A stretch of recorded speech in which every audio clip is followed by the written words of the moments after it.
Nice. Welcome to you guys. So as I was saying, this is our weekly chill numan, where with each bucket we ask the world, bakit or why. Hence the name, bakit nga.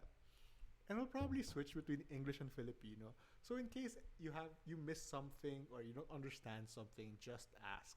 No pressure, ha. Nobody's an expert here. We all have our own knowledge bases, and we're all just here to ask questions and have fun. So our topic for today, based on the super random topic list I made in one night, is GMOs. Everyone has to talk about GMOs.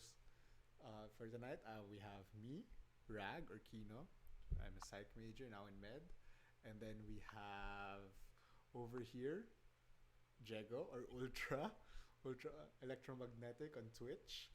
He is a history teacher, history major, everything history. And over here on my right is John. Wala siyang online name. Tanga na Wala. John. John is Online life. persona does not exist. I'm Online, just offline. The He's one and just only John. John in Hashtag the just world. John. yeah, Just I'm John. claiming that name for myself. Siya yung John sa Bible. Di lang natin alam. So Siya yun. yung nagsulat ng gospel. Di nyo lang alam. Hashtag just John. So yun. So for tonight, of course, as always, we ask, ano ba ang GMO? What is GMO for you guys? Let's ask just John. Diba ang GMO, genetically modified organism? Yung O ba doon? Organism? Is this a quiz? Means because Fill I in the have not blanks. prepared for this. But yeah, I think it's genetically modified organism, right? Yeah. Yeah, that's right. Yeah. I think that's right. I think that's right. What else would the O be? Organism, yeah. Ano? General Motors Office. Office.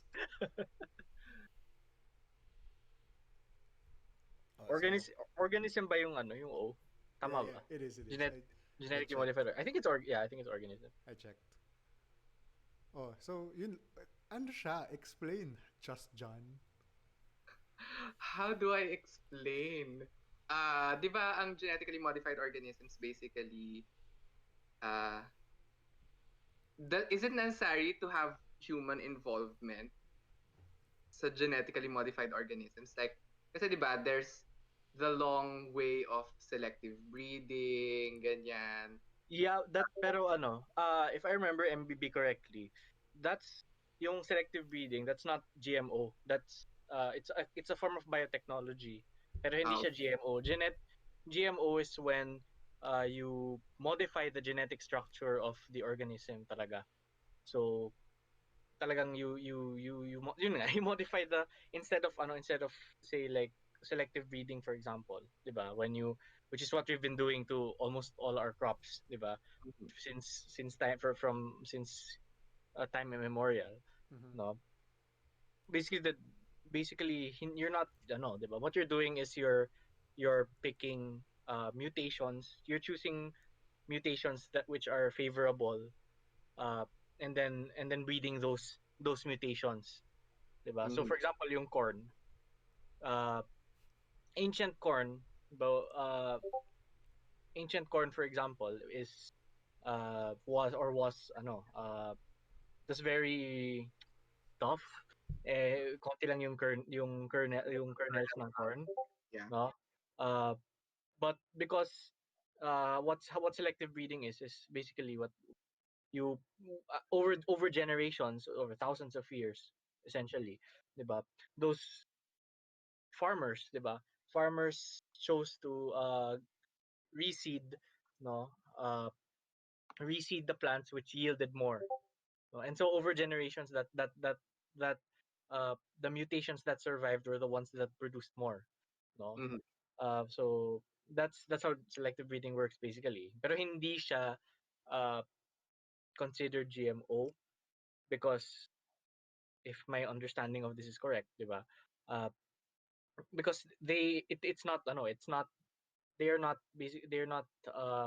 modifying, no, or modifying the genetic structure of the organism, no. So bale, if obviously I'm not a science major. I don't really know how it works. I forgot the process, diba?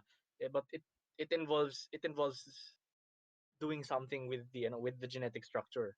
So my you add something or desirable traits or you engineer in a sense, no, uh traits or things that you want, to see in that organism. Instead, it's different from what we call selective breeding, which is one form of, biotechnology, no. I don't know where to go with this, but basically that's my understanding of it, from what I remember from MBB1. Uh, Yeah. Wait lang. hopefully, So, hindi. hopefully Professor Oh my Montonilla, God. I explained that correctly. No, but more importantly, sige, since we have these questions, let's welcome one of our guests. Hopefully, dumating isa. Is one of our guests. I'll have him choose his name. I forgot to ask him what he wants to be called. So, this is my classmate from Med. How do you want to be called? Kasi like, is it online name, real name, your choice? Bahala ka na. Sige, since Veki yun Bahala. ang IGN mo, let's call you Veki. Also, since this is Veki, my classmate in Med, Veki, Hey. sa, Hi, Veki. Hi, Becky. yeah. Yeah. The guy above me, that's hashtag just John. Kasi wala siyang fake name. It's just Uy, pwedeng John. username yan. Just Wala John. Just akong John. online. Yeah. And So it's then, just John. It's just John. Hey, just John. so engineer yan. And then, Uy, engineer. the one above Hi. you is Jego. He's a history mate. Sorry, Ultra. Whatever, I'm gonna call him Jego. Jego. He's Diego, okay lang. history major naman. So we were just Wait, getting into the topic. Sorry. Disoriented yata. Kasi sa phone ko, I'm under you. Oh, I'm your bottom. You're my Oh, top. Kid. okay. So, Yeah. basta yung So, naka-black, I don't know. hashtag just John. Yung Yeah. Okay. mas That's mahaba ang hair ngayon Okay. is Jego. Okay. And we're Okay. live na now on Okay. Twitch. That's And this is okay, being that's good. recorded. Okay. Okay. Wala, fun times. Just so you know. Bye. Yeah, just say what. Hello. Okay, so we were just getting into the topic. Ano ba ang GMO? So si Jego, so recap lang. Just John Yeah. was saying, is it human involvement? Is it paano nag-change yung thing? Jego was saying, based on nung classmates kami sa MBB1, ang GMO, that's gonna be like, selective breeding is just a choice over centuries. GMO was an active process of changing the molecular structure. So, as our rest are now biochem here today, Oh. how would you want to... That's me? That's me, di ba? Yeah, Oo. apat lang tayo, Besh. Hindi ako Alright. biochem. Okay, go. How Sige. would you want... What for you, what is GMO? Oh no. Essentially kasi, tama naman yun na it's intentional manipulation of the genetic material of stuff. Wait, I'm trying to turn on my lights para I can show my video. But yun. So yun, minamanipulate mo siya at the genetic level. So to produce whatever, 'di ba? Alam niyo yung genotype tsaka phenotype, 'di ba? Yes. Yeah. Medyo. Yeah, to produce certain phenotypes. So, to try mo baguhin yung genetic whatever. Medyo mahina ako sa genetics nung undergrad eh. So, yun. Bear with me, but Hindi, but yeah. But then isn't it kasi, changing genotypes can happen, is like, on John's side here, isn't selective breeding changing genotypes? I guess so. Diba? So isn't it also, like, over a long period, modifying things? What do you mean? Let's say, ang sample kasi ni Jego, corn. Ang corn, or bananas. I know bananas better. Oh yeah, banana. Saging, dati may buto, ngayon wala. That was a choice over years. And because of that, namamatay yung banana ngayon kasi walang alterations. Like, we made this banana to have no seeds, but we just kept producing this banana, so wala siyang, variable defenses to the viruses. Wala siyang immune system improvements, diba? Yeah. You But I can think GMO is like is it's the no it's what defines it as GMO is the process by which you come to that certain organism. Yeah, like so So you're kaya saying that's GMO is when we introduce, let's say, if I remember right, bacteria to infect the the RNA DNA structure, diba? But that's also a definition chosen to distinguish it as something scientific, would you say?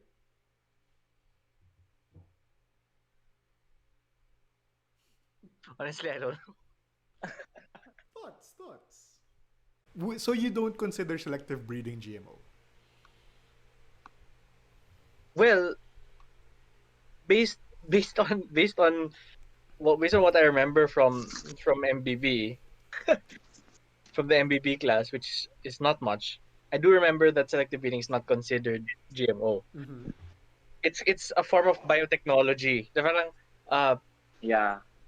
that's I Agree. think they made in the field in the field of MBB they make that distinction na GMOs are genetically modifying organisms no or things. It's it's a form of biotechnology, parang ganon. Na and selective breeding is also a form of biotechnology of modifying, 'di ba? Modifying living organisms. So I don't know. I would so if that's how molecular biologists see it, 'di ba? All right. I mean, Uh, it. I think it makes sense because it's like mm-hmm. they're just parang the way that I remember them that I remember it was explained is that yun nga, when you say GMO, it is when you're actively manipulating the genetic thing, the genetics Yeah. of it, Yeah, di yeah. Yep. ba? Yep. So In are we? selective Yeah. breeding, you don't do that. You reproduce mutations, which is that's basically what you reproduce. You introduce mutations in a sense. Well, no, it's not really introducing mutations as selective breeding. Sorry, Yeah. selective breeding. You're Sorry. looking for you're looking for Trait. ano tawag dito? Chance Mga mutations. attractive, not hindi attractive. Mutations Um, that are beneficial, Yeah, no, favorable. that Yeah. or You favorable. Yeah. And I then you're think reproducing those. Sorry, yeah, Alvec. I think you went to the right ano kasi sa I think like yung what was the other thing? Selective breeding. Mm-hmm. Meron siyang element of chance eh, 'di ba? Yung mag-Mendel You're square ka right. pa. Mm. Yeah, na parang you have the chance to get this to produce this result as opposed to sa GMO kasi sa GMO you're not relying on chance. You're actually like going to the DNA, manipulating it to produce this effect. Yeah. Okay. Ganun siya eh. Ganun yung GMO. Ano talaga siya? Like, it's really active manipulation. Like, alam mo kung saan mo siya aatakihin, dun mo siya aatakihin, babaguhin mo siya doon, tas boom. Okay. Diba? So I think we're all on the same page now where we want to continue this discussion on what GMO is, diba? So it's a active decision making process on what you want this one thing to be, right? Mm-hmm. Okay. So this leads me to my next question. If it's so, thought out. GMO is not easy. It's a whole process na there's a whole course. MBB does that. Sayang wala si Chino ngayon. Chino, if you're listening to this, you should be here. But, diba, why is there now stigma or fear about GMO? Bakit may non-GMO food or no GMOs added?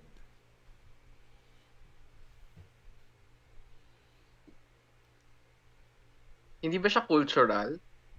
Well, hindi pala siya, I guess hindi naman siya cultural kasi worldwide naman may fear of consuming or consuming GMOs, no? Or like there's a stigma. Oo. that exists in some places and some groups of people. Mm-hmm. I agree.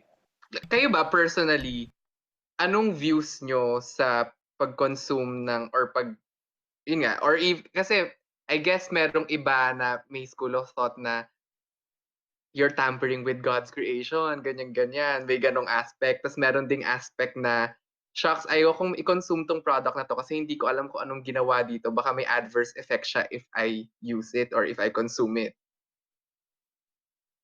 Diba? So parang yung mga ganun. I mean, Yung for dalawang things na naiisip ko regarding yung stigma behind GMOs. Okay. para sa akin, I think the second one, no, the one about na baka may mga adverse effects, I think it can be a legitimate concern, pero there are processes naman sa to 'di ba? iron I it out. trust scientists, 'di ba, to figure things out. Yeah. Kung may masamang mangyayari, 'di ba? They're not going to keep pushing it. They're going to investigate it. So ako parang we probably a lot of us probably eat GMOs and we're not even aware of it, Yeah. diba? And we don't really feel the effects. GMOs and a lot of Uh, stuff.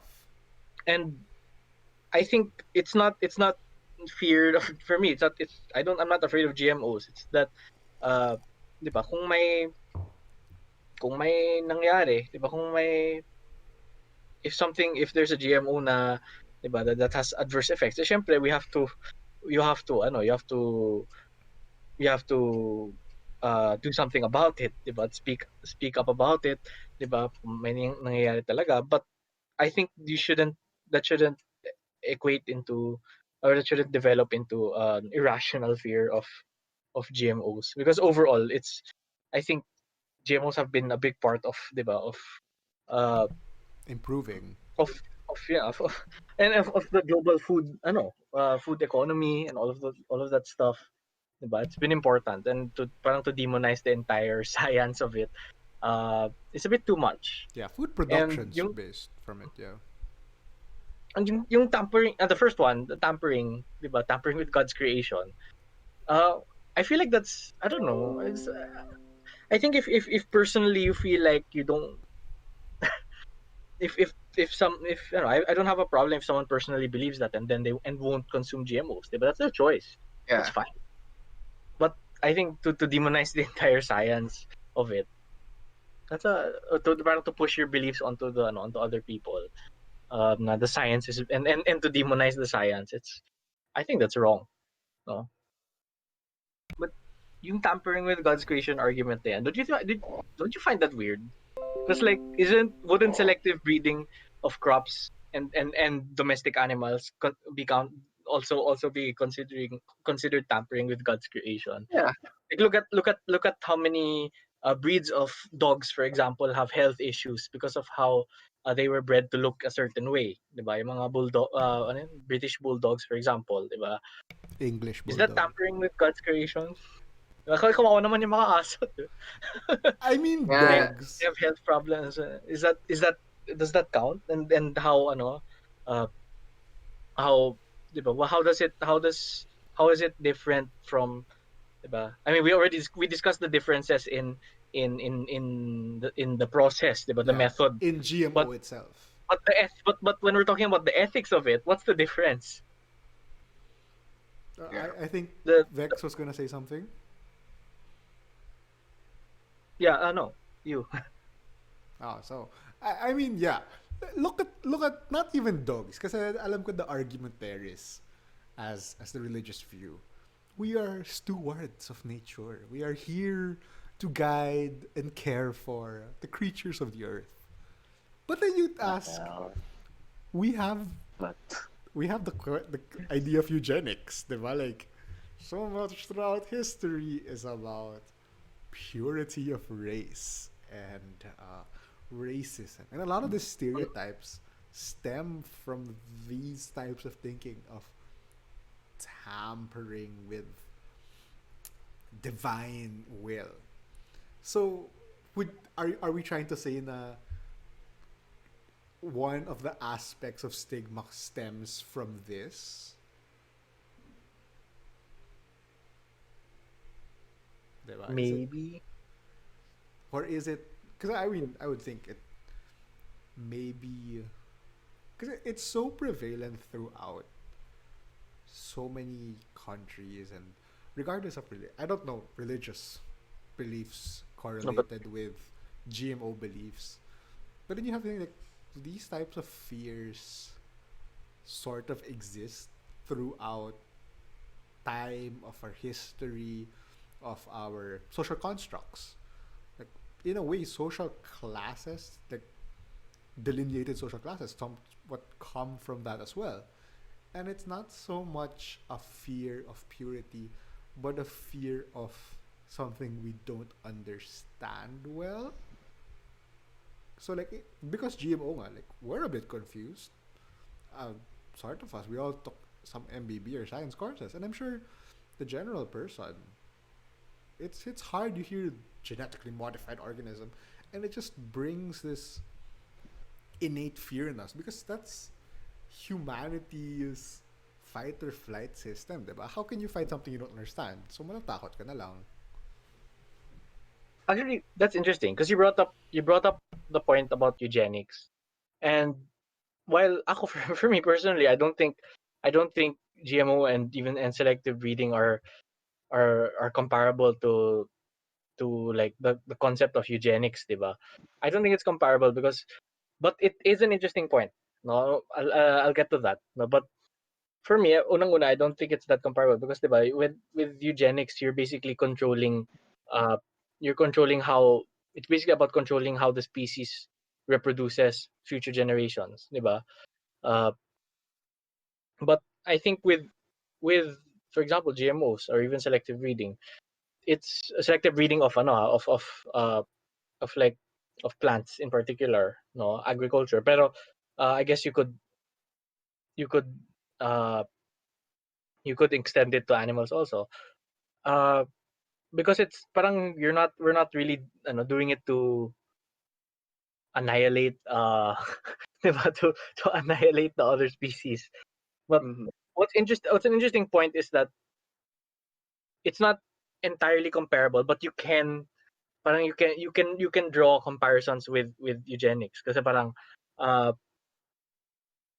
like what if GMOs for example are used to justify uh can you use GMO science as a way to justify eugenics, 'di ba, na at yung mga tao dapat like you have or parang you have to you can have to engineer future humans should be engineered to be a certain way, 'di ba? Maybe may ganong fear. Yeah, that's the thought of designer babies, diba? When Mhm. you start to engineer diseases out of humanity, when you start to engineer problems, diba you start to question, how then are we defining problems? Who are making Yeah, these well, decisions? I think I think the thing is yun nga, it comes down to your ethics. No, where do you draw the line? Because I think there's a similar line, for example, that you people draw with animals, diba? Which animals are okay to be livestock? Diba? For some people, that's no animals at all, diba? Vegans, for example, Mhm. no? Uh, so I guess it's a similar thing, no? And I guess and with plants, I guess it gets confusing because uh, 'di ba? Oftentimes you probably won't be able to tell, 'di ba? Ano ang what is a wild most people probably won't be able to tell, I've seen a wild plant uh a crop that was grown through selective breeding and the crop that was genetically modified, 'di ba? The lines it's hard to tell if you don't know, 'di ba? If you're not so that's where it gets confusing. But I think yun nga, it's less about the science and more about the ethics na by this at that point. Now where do you draw the line on what can and should be and on what should be engineered?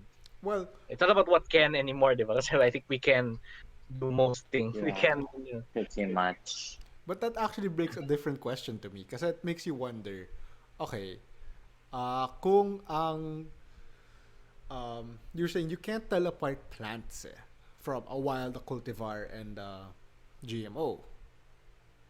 And in a way, when you brand something as non-GMO, you're taking something to say that not the appearance, but its inner workings are different, diba? And Mm. that sort of separates it from, not naman separate it, but like if you look at the stereotypes people have, stereotypes as a form of like heuristics or mental shortcuts depend a lot on appearances. So when your appearances look different, it's easy to tell you apart. It's easy to discriminate, to say na, oh, wag yan kasi ganito yan. But when you take apart at the core, at the GMO, and say, um, don't like them because of what they think or what they say, of, I mean, basically, even sexual orientation, you can't tell it from looking outside. And yet, it starts to stem from there, diba? Na, why are we judging things at a base when kung yung phenotype niya, the part we care about, the part that affects us in a sense in terms of food, doesn't change? Why is then there a line drawn when the genotype is different? If that makes sense. Ako, so far I'm trying to think kasi of arguments kung bakit wag gumamit ng GMO. Parang I'm trying to think why other people would not subscribe to it. Tas some of the things na naisip ko so far is, yun nga, one, hindi natin alam yung long-term effect niya. Like how it affects, pag kunyari, nag-release ka ng genetically modified organisms sa dagat, ano yung long-term effect niya. I guess parang, ang iniisip ko parang, when using GMO kasi, merong risk na involved. Tas parang I was thinking kanina na, I guess dapat okay lang siya for consumption kasi may mga regulatory boards naman tayo na nagsasabi what's okay for consumption and what's not. So, pag sinabi nila na itong genetically modified organism, dumaan na to ng testing, na ito ay okay for human consumption, then, di ba, shouldn't it be okay na siya dapat? Kaso may aspect din na meron namang, if you will look at history, like, not necessarily sa GMOs, like, sa construction as an engineer, dati ginagamit yung asbestos sa ceiling, sa walls, etc. Tapos biglang toxic pala siya, dati acceptable siya. So, I guess may ganong risk din na we may deem something as acceptable or yun nga, for consuming, for integrating sa ecosystems natin, pero biglang malalaman natin sa future na hindi pala dapat natin ginawa yun. So alam mo yun, wala lang, yun yung mga nasa at the top of my head as I'm thinking about why we shouldn't use GMO. Parang nandun ako sa side na yun.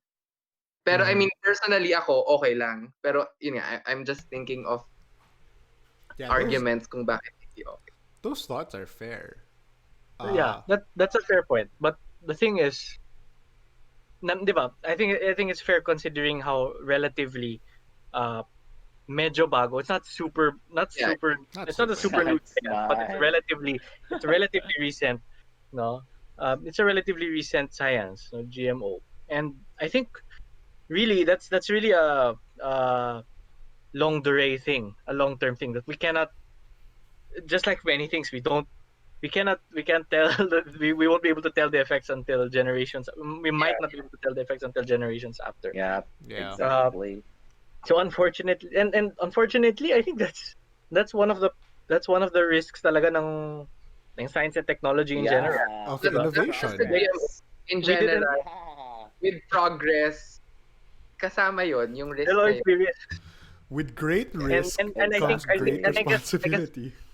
With some, yun nga, because like when oil was discovered, diba, and when fossil fuels were discovered, diba, who would have thought sa panahon na yan na it would be so devastating to the environment, diba? Yeah. Less than 100 years later. Who would have thought that plastic would become such such a pollutant 50 years in the future? I don't remember. I don't know when plastic was invented, so I don't know if my year is correct.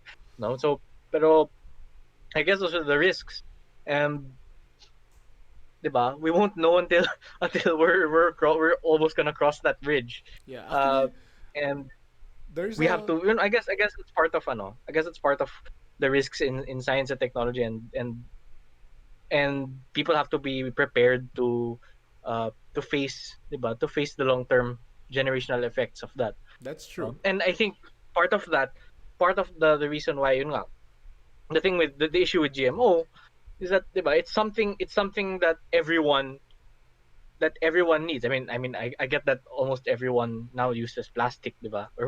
But and fossil fuels, but it's not like we didn't have them before. We've always had food. We've always needed food. So and GMO primarily, 'di ba? It primarily deals with food sources, with people's food sources. So I suppose, 'di ba, there are some, 'di ba, you can definitely see the no na why people would be concerned. Yeah. Yeah, I mean that's why there's a good TED video about this of like I'm sure we've all know the story of the Midas touch, where the great king had the power to touch things into gold, and it was great for him. But the problem was then he couldn't hug his family and whatnot. And they likened this to plastics, where suddenly we could turn everything into plastic. We could have containers. We made so Even much people. plastic.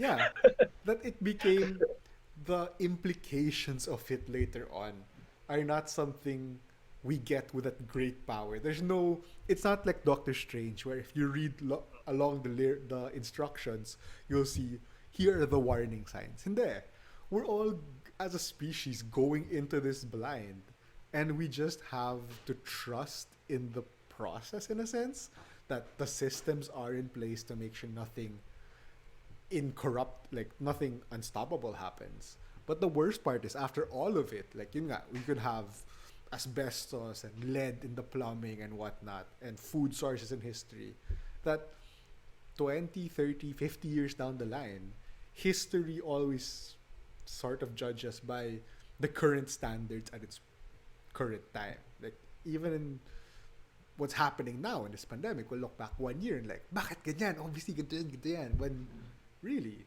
that information came a long way as we discussed. Uh, Veki, may inputs ka about this? I think parang kasi hindi kasi siya, to me as someone who's practiced this, tas pinag-aralan ko talaga siya, na parang it's not just kasi faith on it. Like, we have to remember that the science we're doing now is backed up by science we've been doing for the past 100 years. Nagigets nyo ba? Na it's not just, this isn't something that we're doing and then Yeah. we're waiting for the results to get out in like 50 years. It's not like that. This science has been the result of all the failures, of all the experiments that all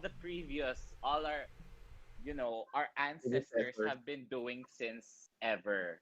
'Di ba? Parang it's not just that, na parang nakakalimutan ng mga tao na parang they think na parang we're just, we're doing this and let's just see in 50 years or something if Feeling nung it's gonna one be siya, bad. pero hindi siya ganun. Yeah. Yeah, but Myth it's not of like that. It's Etong always pinag-aralan na namin. Like, for example, ano ba yung mga GMOs in the Philippines? Alam nyo ba? Like yung BT talong. Alam nyo ba yon? yeah. Oh yeah. Yeah, di ba? Yung BT talong. Sobrang laking issue niyan. And we're like, the fuck? Like, yung genetic material, binago para toxic siya to insects, not to humans. Di ba? Minake sure yon, sinigurado yon na yun lang, na yung modification na yon at that part of the DNA ang babaguhin. 'Di ba? Kasi yun yung nakita namin in the previous experiments, ganyan historically yun talaga. That's what evidence shows. So that's what we did and ganyan. 'Di ba? Ano pa yung isa? Yung alam niyo yung rice, Yeah. golden rice? Yeah. Yeah. Do you know that? Yung Mhm. yung may carotene yung Tama ba? Yep. Yung ba yun? Yung may Yeah. carotene yung rice Mhm. para may vitamin A, extra vitamin A supplementation or whatever. Di ba? Parang when you add carotene, what does that do to your body? Parang ganon. Parang, and people are so scared. And I don't get it because carotene, I mean, seriously, vitamin A, tatanggihan mo? Eh, wala namang ibang binago. Dinagdagan lang ng vitamin A. So, parang, di ba? Nagigets niyo ba yung point ko? Na parang, Yeah. yun talaga, it's really irrational fear of the unknown for me. Kasi parang, kaya dapat ayusin talaga yung educational system ng bansa natin. Charot. Pero get. Okay. It Yes. really pays a lot Tama, tama. to know. Kasi Mm. when people know, they don't get scared. They rationalize their fears. Parang, should I really be scared of vitamin A? But my doctor said to take vitamin A. Diba? All those conflicting things. Parang, yeah. Ako nasasad ako personally. Kasi parang, diba, we're trying to progress into something. Like, we're trying to make new stuff para, for the future. And then people are just neglecting it because it's new, because they don't understand it. Then why don't you try to understand? Yun eh. Okay. Oh my So, God. Oh, totoo yun. Yeah. Okay. And Tama that si Al. actually, yeah. Okay, so first let me just shout out to our chatter, si I Son of Abs. I'm not sure. First of all, welcome. You've been here kanina pa. She's my friend. Okay, hi, Becky's Hi, friend. So, agree nga siya na golden rice and here. And, disclaimer, I think all of us naman here, super are believers in GMO and the science behind it. Yeah. Believers talaga. Believers. It's a Believers. faith. Parang No, I mean, okay, arguably, Yes. you can always, Okay, we are believer, standards for subscriber it. lang. Yeah, kasi that's why the saying is we stand on the shoulders of giants. It is a cumulative effect as we go through time that this knowledge should build up, that we should be coming up with new things. And yeah, I agree. Ako ang naiisip ko, I think Veki stated something na I wanted to focus on. At parang kasi he narrowed it down na parang at the end of the day, it's the fear of the unknown. So I guess, tama nga, may need na for people to know about this. Pero at the same time kasi we have to understand na ang dami-daming information sa mundo. So hindi naman natin kaya lahat ma-research yon. So I guess dapat maganda na may front tayo who's looking into the unknown to alam mo yun, parang kailangan alam natin kung ano ba yung part ng unknown na yun yung nagko-cause ng fear, and then we try to address those unknowns kasi syempre if we just assuming na yung human character hindi siya magtitiwala hangga't hindi niya alam, hindi ang hirap sabihin sa hindi naniniwala na maniwala ka kasi pinag-aralan ko to. So parang may kailangan, alam mo yun, may kailangan Prescriptive kasi. may bridging na nagaganap na yun nga, parang laging we have to be able to define things in layman's term para mas You know madaling what? complete. Wait lang. Yeah. Yes. In connection to that, kasi when I was applying to universities in the US, may sinulat ako about it, why I wanted to be a doctor. Ito share ko lang short sharing lang. Go. We're here. So parang a doctor's function is to bridge the gap between those who go into the unknown and those who live in the known. 'Di ba? That's the, for me, isa yung doctor doon na parang siya yung gumagamit ng mga natututunan ng mga taong nag-aaral, tapos siya yung nagtuturo sa mga taong hindi nag-aaral, or in that sense parang hindi nag-aaral ng same yung field na yun. na hindi sila yung frontliners sa unknown, sila yung parang bridge ng gap na yon. And I think it's not just the doctors, marami actually in our society, the teachers, community leaders, and Doon na papasok yung Mhm. parang, alam mo yun, yung community aspect, yung sociology aspect, na parang, Psych it aspect. sucks. Yeah. And Yeah. sadly, it sucks here in the Philippines. Like, ah, No, but I think God. Oh my God. that's why I Yeah. wanted to Yun do nga. this Diba? topic. Well, going back to what I said earlier, no, where people, I think when we talk about, diba, parang people don't trust don't trust the science kasi they're afraid of, and they're afraid of the unknown, diba?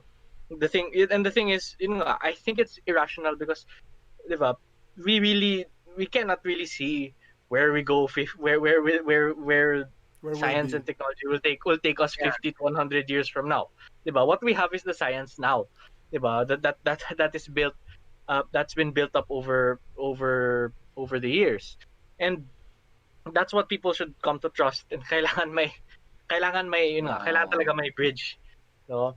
So Mhm. that people know and are aware of the science, na hindi lang siya something that appeared. And Yeah. Yeah. And I guess, Amen. may aspect din dito ng people not wanting to be in the wrong side of history. Kasi, alam mo yun, at the end of the day, kasi isa sa mga naisip ko kanina na what others might think is, unfair naman, kayo lang nagde-decide na gusto nyo tong gawin, pero since it may affect the way we progress in the future, paano pag sinabi no namin na hindi nag-agree lahat, ay hindi nag-agree yung karamihan na i-pursue to.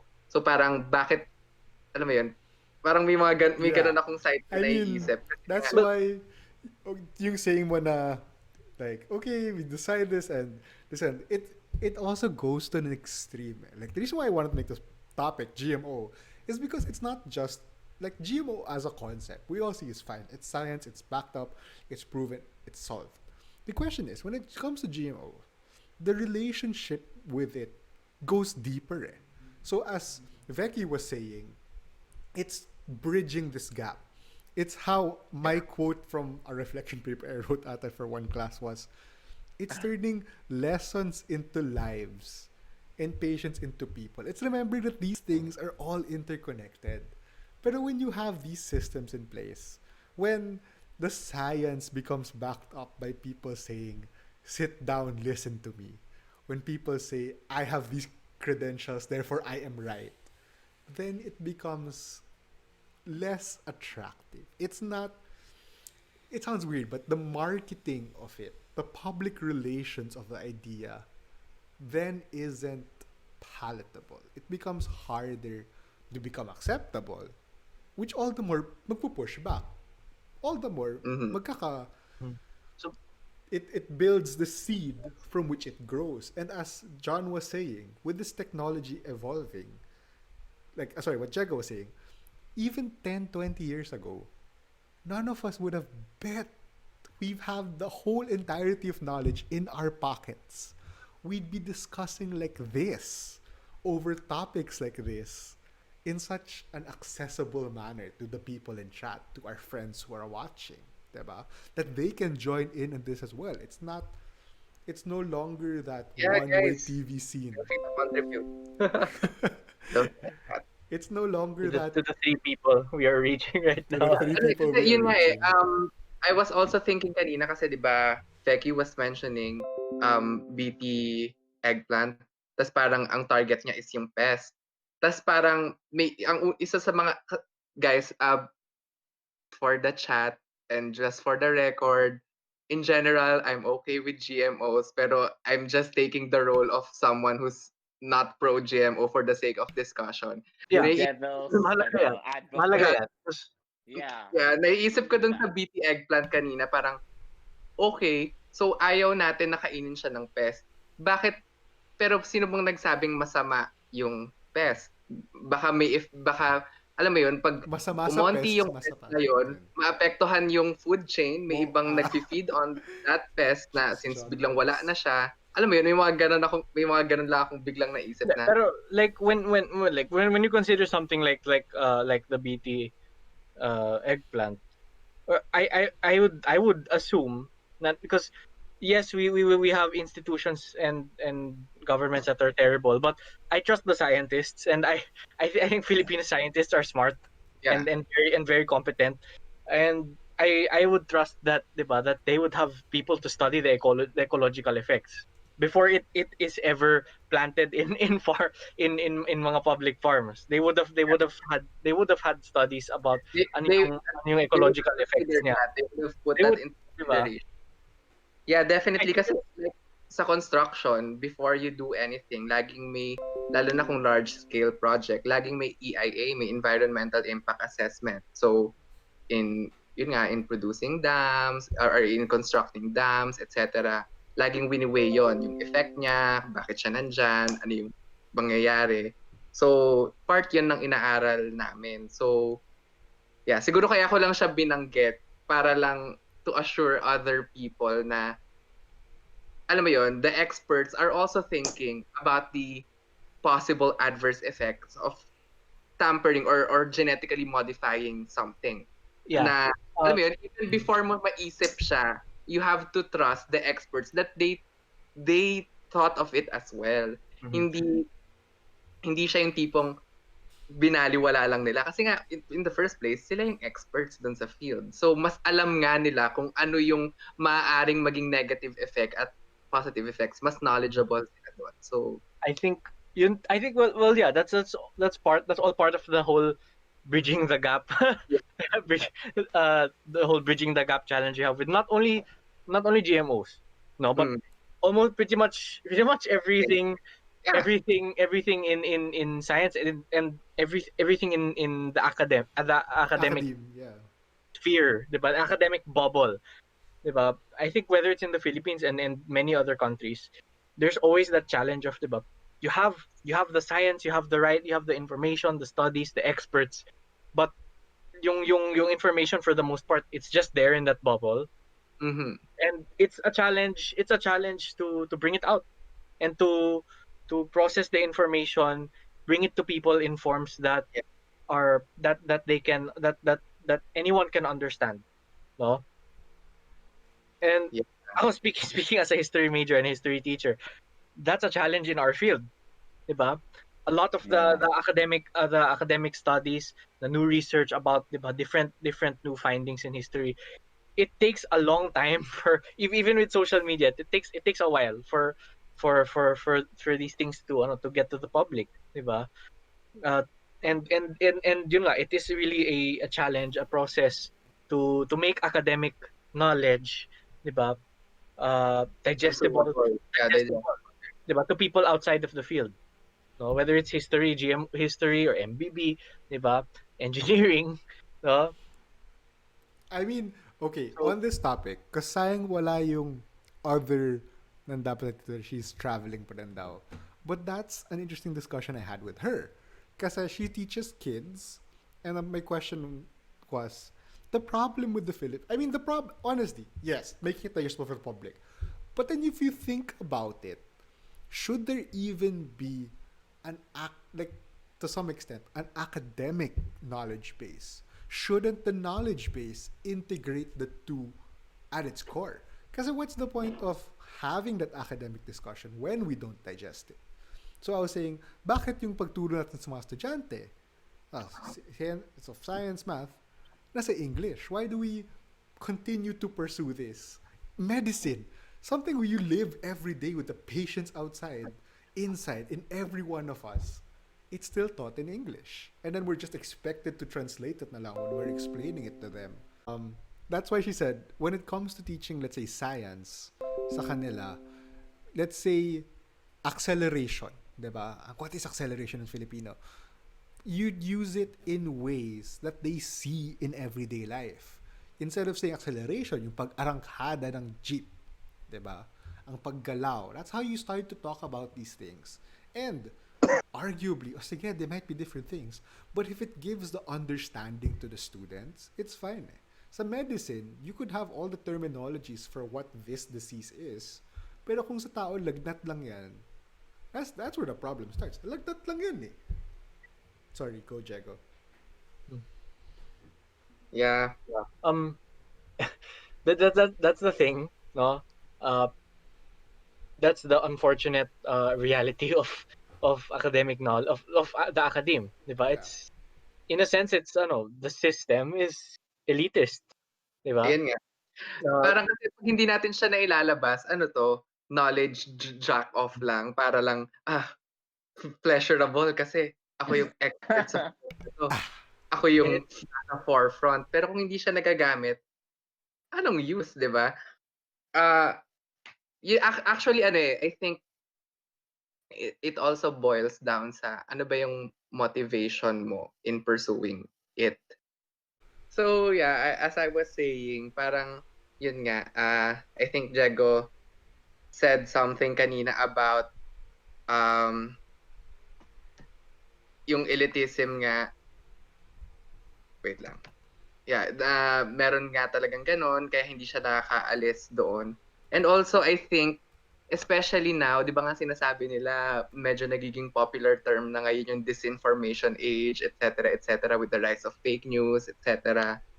Alam mo yun, hindi ko alam if it's harder for us to know what's right from wrong now.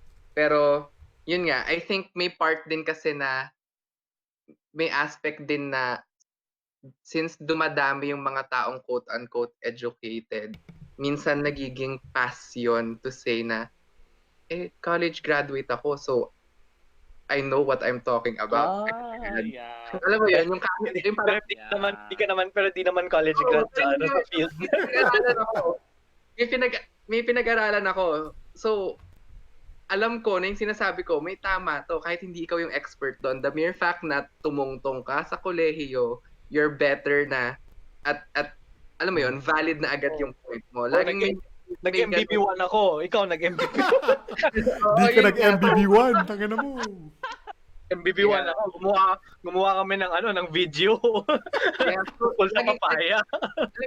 And I'm saying this na hindi syempre, alam mo yun, lagi lang sinasabi, UP mayabang, ganyan. Hindi, even sa UP, no, may mga ganon, no.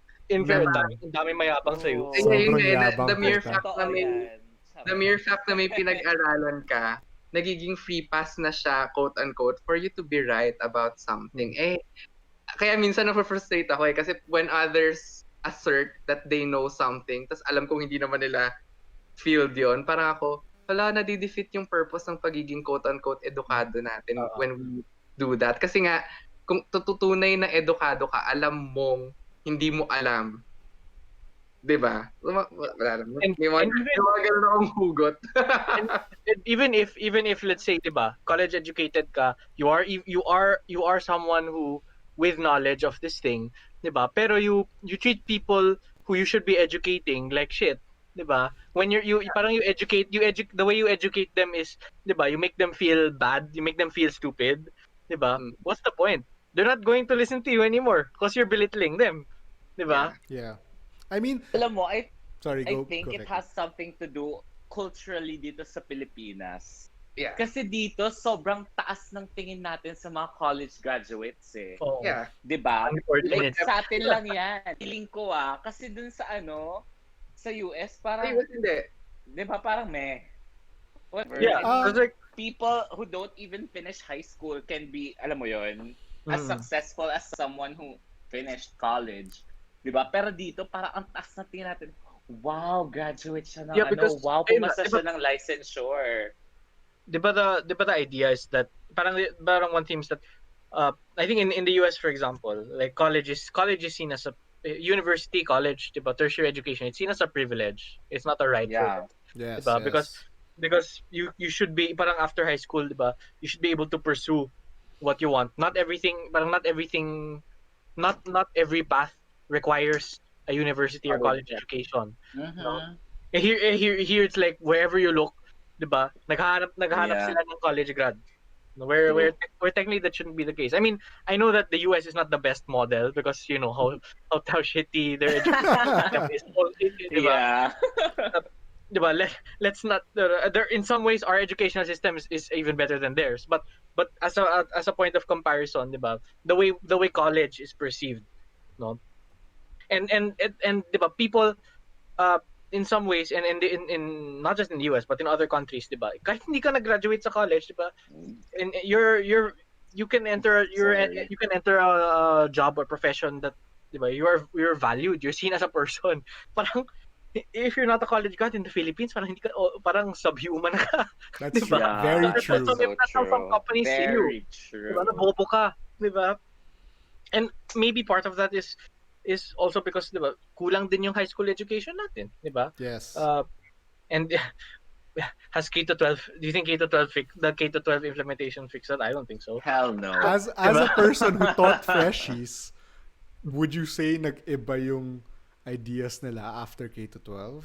Well, I teach history, and so far, College unfortunately, history. yeah, Yeah. I teach college history, and unfortunately, it seems like, diba, tinanggal nila yung Philippine history sa high school eh. So what I expect that students will perform worse, actually, no? It's so surprising that parang ang it's really surprising that uh they, they undertook educational reform, no? But students who graduate high school end up less holistic. And I'm not saying that as smart as before. That's unfair, Yeah. diba? Because I'm as far as I know, whenever I teach freshies and after the K-12, they've all been I don't know, very mostly for the most part uh they've been good. But then again, there's the bias there because I'm teaching UP freshies. No, Yeah. these are Yabang, people UP, who Makes sense, makes puta. sense. hindi. I mean, I'm speaking it I'm taking it as kasi nga, Yeah, yeah, 'di ba, yeah. yung mga pumasa sa UPCAT in general, 'di ba? They come unfortunately, 'di ba, From, sad to say, most of them come from a position of privilege. yeah. Yeah. Amen. Am I right? Am I right? They had the 'Di ba? privilege Like to Yes. to take like it you pa. and me, 'di ba? That's been the trend. That's been the trend with UP in the past decades, 'di ba? Past decade at at least na it's not just 'di ba, the best and Kung brightest. mayaman na. Hindi lang the best. Yeah. It's not really the best and brightest, but the ones who have the privilege and time to prepare for the UPCAT, Yeah. 'di ba? Yeah. Yung mga 'di ba, people who've attended good private quality private schools, 'di ba? I'm not saying all, 'di ba? Kasi marami namang public, there's still public, syempre may mga daming mga there's still plenty uh Yeah. public Public school ano, school. but I'm saying na many of the people who enter UP in the for usually parang the average ngayon is people who can generally afford better education, mga review classes, 'di ba? Yeah. Yeah. Even but though I'm not sure. I like for me, I attended review classes for UPCAT. I'm not sure if it helped, but You but I did. did, no? So ganon.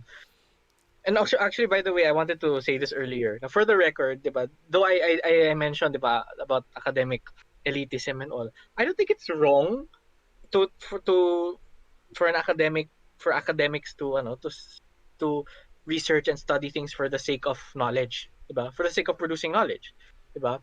It's that the community as a whole tends to be closed off from the rest of the world, which it shouldn't be, no? Yeah.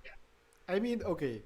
That's why I think that when we say, oh, the disinformation is coming now because of accessibility and stuff, it's not just that. It's the product out of years that the academe did not inform the public, that did not teach the public, and create a space where information I could got. be easily accessible and discussed. And why I want to create the space of asking questions, that it allows things like false information to breed, because then they're finding answers to questions they have but were locked out from academic information. Like that's why the like yung mga mysticism, that's where it comes from. It comes from wanting answers. Hindi naman tayo like may tanong tas wala na. It's a whole thing of wanting to find answers no matter where we're getting from. So this information is just like that. Yeah. And siguro, no,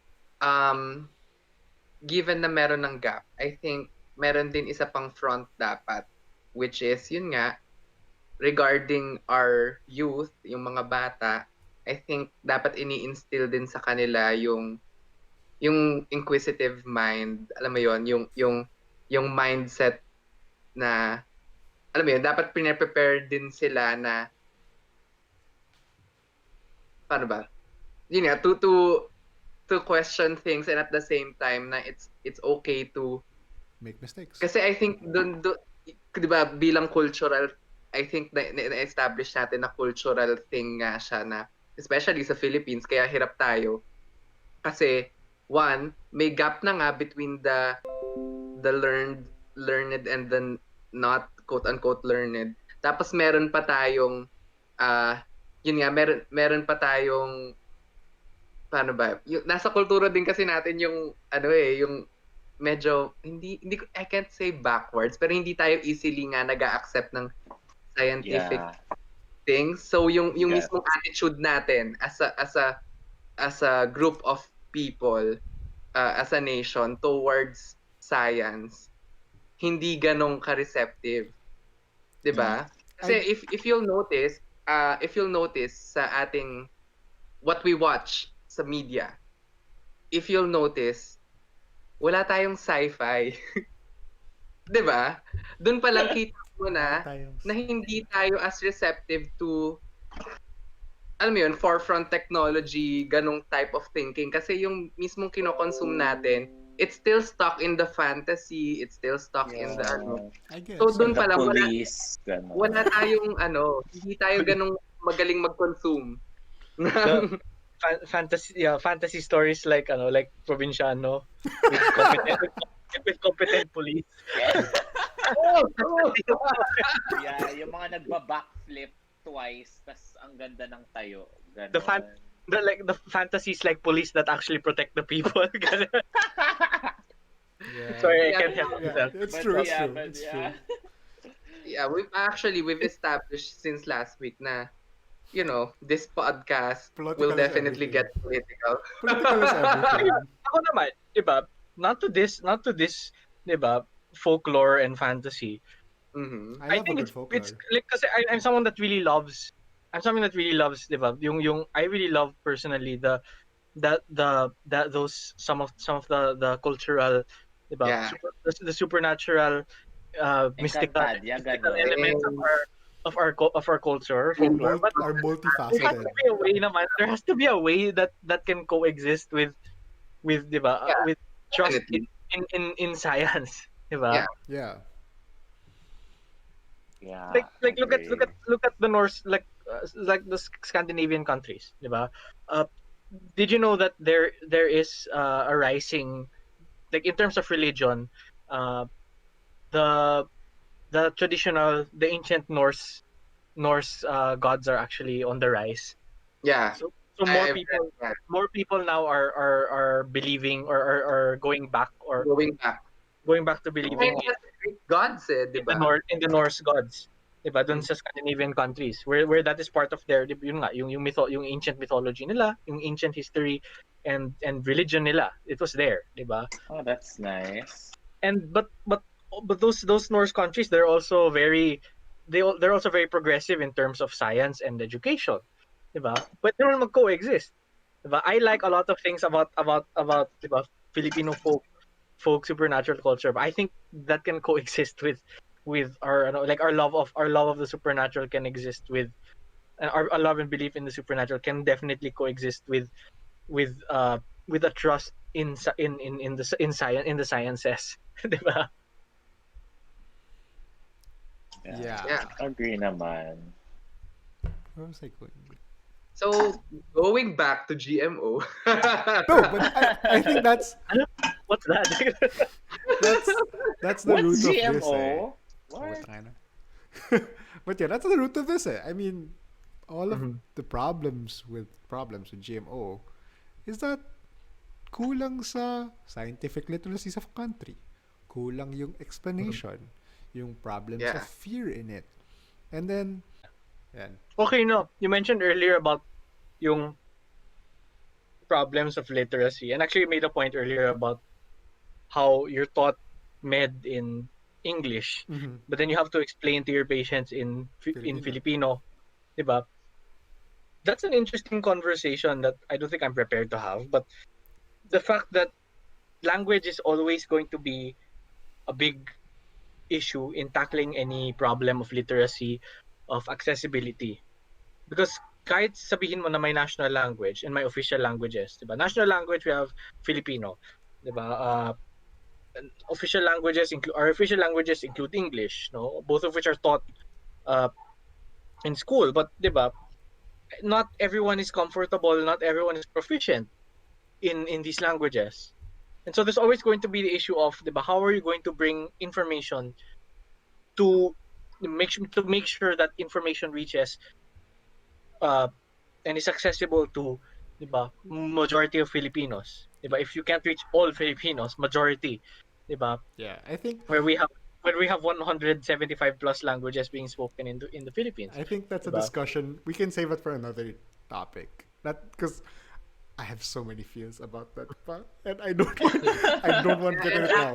As an Englishero, Kino. Excuse me. It depende sino kasama ko. Kaya kong diretsong Kaya sinabi Pilipino. ko, that's a conversation that I don't think I'm ready Yeah, for. not now. It's I can invite someone actually na to speak for that kasi may tita ako na siya yung nasa forefront, I guess, forefront ng alternative learning system, and actually part ng dissertation niya sa PhD yung yan, exactly yeah. yan. I mean, I'm sure Veki doesn't know Spicy. this. Pero ako kasi I'm not sure if you know this. This is a side topic from GMO, but well, it could be a part of it. There was a time in the history of UP where every every course. I'm not sure about UP Manila because for UP Diliman, there was a time every course was taught in Filipino. That at least one professor in each department was teaching their topics in Filipino. This was during the Great Revival period in the 70s or 80s, if I remember right. And It then, was, I think it was still Filipino noon. yeah, No. yeah. Yeah. No, 70s yan. but I I mean, think oo nga, I remember this part of UP history. yes. And then the thing Where they is, call yung mga chair salumpuit. yeah. No, I mean it was a mix of the the Filipino and the Filipino. But the important thing about it was these choices were all individualized. They were all a single professor or a group of people. There was only 3 places that systematically made a decision in their departments. We will teach this course in Filipino. One of it, of course, is psych as a bias, because my prof was one of them. But actually, even medicine, there was a translation of anatomy book that was taught in Filipino. And Oh my God. I'm working I can't imagine. there's a diba? Right now you can't imagine medicine taught in Filipino. DOH natin puro English tas weird na translation minsan their choices nila and how they convey information. But anatomy and comparisons across different languages in our country was by an effort of one of the professors. When he passed, I'm not sure if he passed on or retired, nawala yun. And as far as I know, nobody's ever looked for it again. And I have the connections where I'm looking for that so I can revive it and make Filipino-based anatomy books. Ano ba ang size ng organs natin sa Pilipinas? Ano ba? And that's a whole topic for different times. So I'll move it on. Yeah. So, for the second half, the reason why I wanted GMOs, connecting it with, we're talking about fears and we don't know what the future looks like. We can see something really similar now na I think would touch a closer nerve to all of us. And that is the COVID virus. The COVID vaccine even. Because if you look at it, the COVID vaccine, close to us, we don't know what's going to be. We're 1 year into it and I don't know what this country's going to look like in a few months. But it's still, do we trust the vaccines? Diba? There are arguments na, yung Chinese efficacy is lower, but at least it's efficacious. Ito mas mahal, ito mas mura. And it's the same discussion you're having of dapat ba traditional vaccine na we know what it is or pwede yung newer mRNA vaccines, diba? You see where the same thoughts are coming from with this line of thinking. So I want to ask you guys, ano thoughts nyo sa COVID vaccine ngayon? I had a kasi remember earlier kanina I said I was playing I missed the raid in Guild Wars 2. Our raid leader, syempre, I'm in the I we play in the North America server because there's no Southeast Asia servers. So there are mostly Americans, no. So some of the people there actually uh work in like health uh health bio uh sector. No, I'm not sure. One of them, I'm not sure kung biologist siya or no, pero he's parang very ano siya in MBB type stuff. He was and he was talking really fast. No, and so obviously I can't. And it was this afternoon, so I obviously couldn't get anything. But he mentioned something about the newer vaccines, yung mga about mRNA and things like that. And parang Yeah. he was talking about the what are the different vaccines? I know Pfizer, AstraZeneca, Moderna. So parang he was talking about them, and then Sinovac. he was talking about. Parang he was recommending the Pfizer one. And if you can choose, get the Pfizer one instead of the Moderna. No, parang so. And honestly, I don't know much about the how all of the science in that works. So like, how do I make an informed decision, diba? Of course, I know this guy. This one friend, was explaining it, but I barely got any of what he was saying. He was explaining why and all of the potential for us to cure different diseases and all this with the new technology that we have for for the vaccines and all of that. But like, how do we, diba? Where can we, or how can we make an informed decision about it? Like we understand, diba? We understand why we're choosing this vaccine, why we prefer this vaccine, diba? Aside from uh, someone I know who knows about this stuff explained it, but I didn't really get it. But he said he preferred the Pfizer one. So like, is there like what are the avenues for people, diba, to Ano, learn about it? Because like I read about, like, you can see posts on social media na ito yung efficacy, but I know that doesn't tell the whole story, diba? So like, how do we, diba? How do we make sense of all of these things, no? yeah. I think, ano yan, well, one, I think very fortunate tayo. Like, ako, may brother ako na nasa med school, so kahit pa paano may tatanungan ako. Tapos meron din akong family friends na nag na yung kamag-anak nila nag-aral sa Tokyo, tapos yung epidemiologist na part nung sa HIV, dati ganun nakatanda. Tapos prof niya. Tas, so parang may mga kilala akong who I can consider na expert doon sa field na yon. So, yun nga, even before, actually, we were talking about this. Sabi nga niya na, sabi naman sa akin ng kamag-anak ng family friend ko na, yeah, okay yung Pfizer, kaso hindi siya pwede sa Philippines kasi nga yung storage temperature Storage. is Yeah. negative 80 degrees ata, Celsius, or Negative 70. 70 I something. think. Back then, Yeah. sinabi lang niya sa amin around negative 80 degrees. So, hindi siya okay for for distribution kasi tas parang ang advisable pa rin talaga for the Philippines is yung vaccine na pwedeng ma-store sa ano sa Room temperature. temperature. So, Moderna is that, diba? yeah. Pero So, alam mo mas mababa yung efficacy, parang mm, ganun. That's ang something ano that lang yun, I think to add, yun nga, ang saya eh, kasi as with everything, hindi lang siya kayang sagutin ng isang field of knowledge. I think doon sa case na sinasabi ni Diego na how do we inform the masses, how to make informed decision, how do we assure them that one, ang hirap kasi nawala yung credibility ng DOH through this Oh my God. pandemic. Yeah. And Oh my before True. with the fiasco, even then bumababa na yung confidence ng Filipinos sa vaccines, 'di ba? Issue na siya before.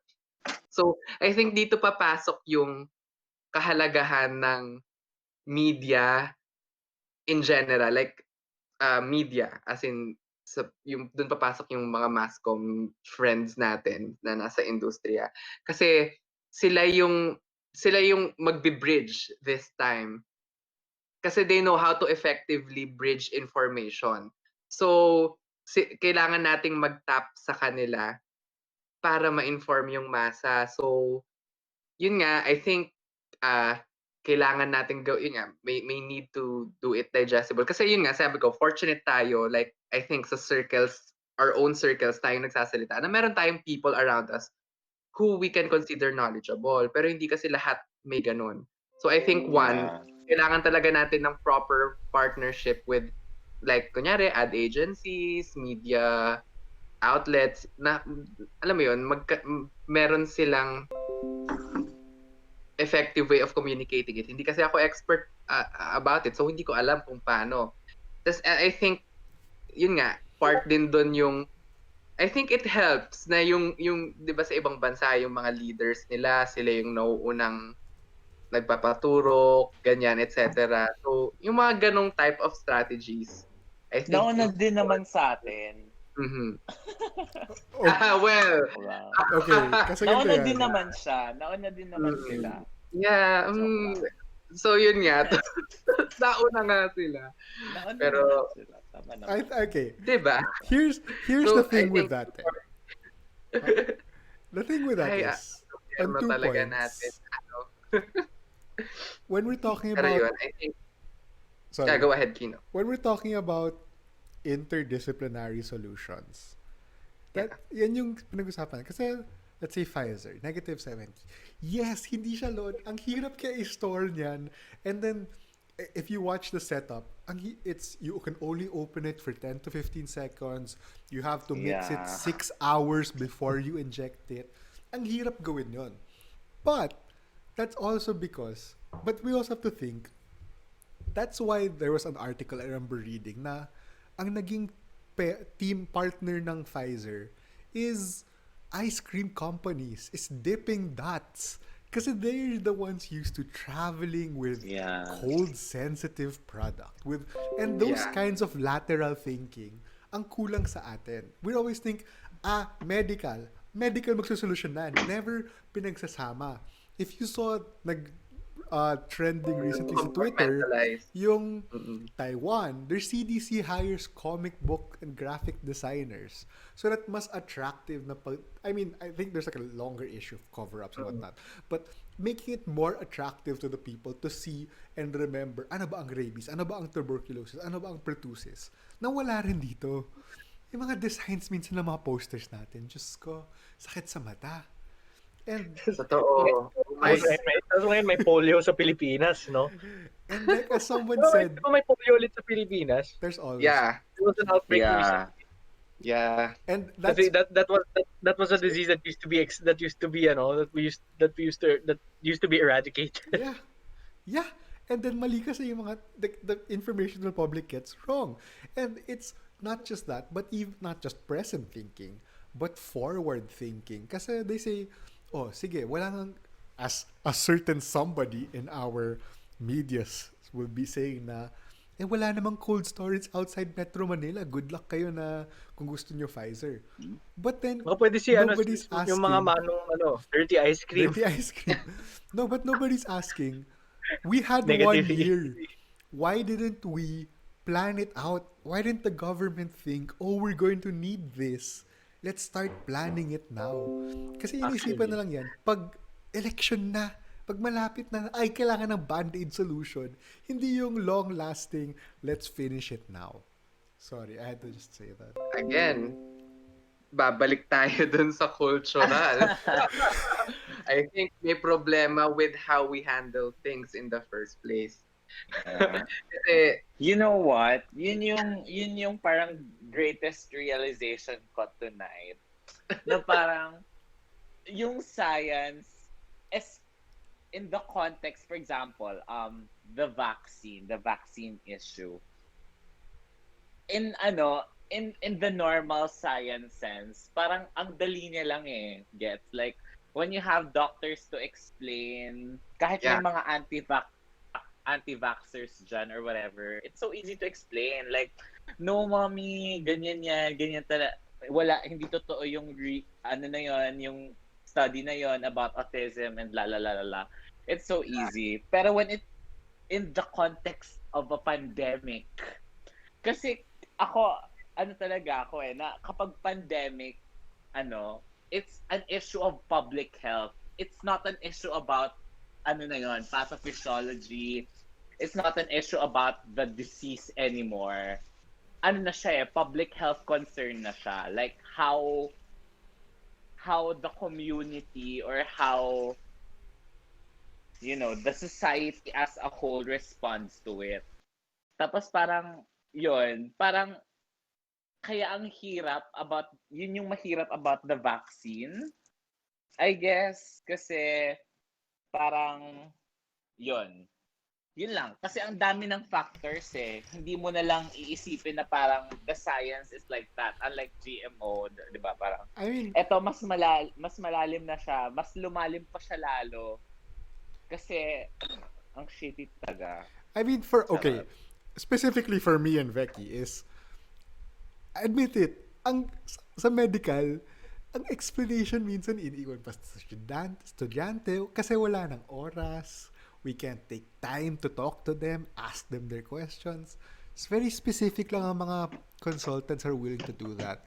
And even then, kasi sa amin, usually meron kang public health forum or lecture na mag-perform ka sa harap ng mga tao sa OPD and be like, ganito po yan, ito yan.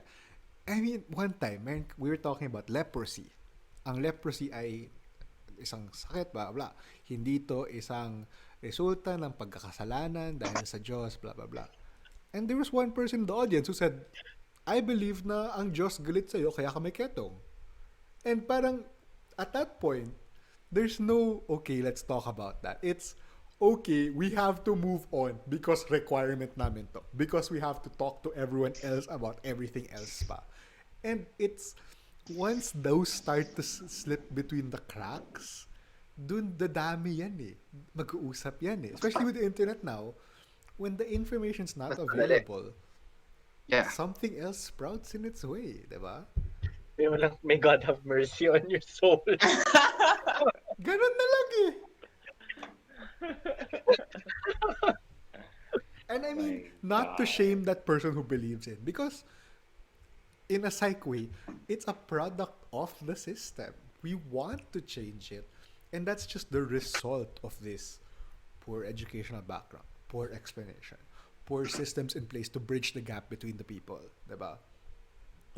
That's when we start to see hirap, things like no? Ang hirap pala talaga. Ang hirap. Yeah. But Kaya, it's alam mo, important to ask these questions. Sorry, Kino. It's hard, but it's important to ask these questions. Yeah.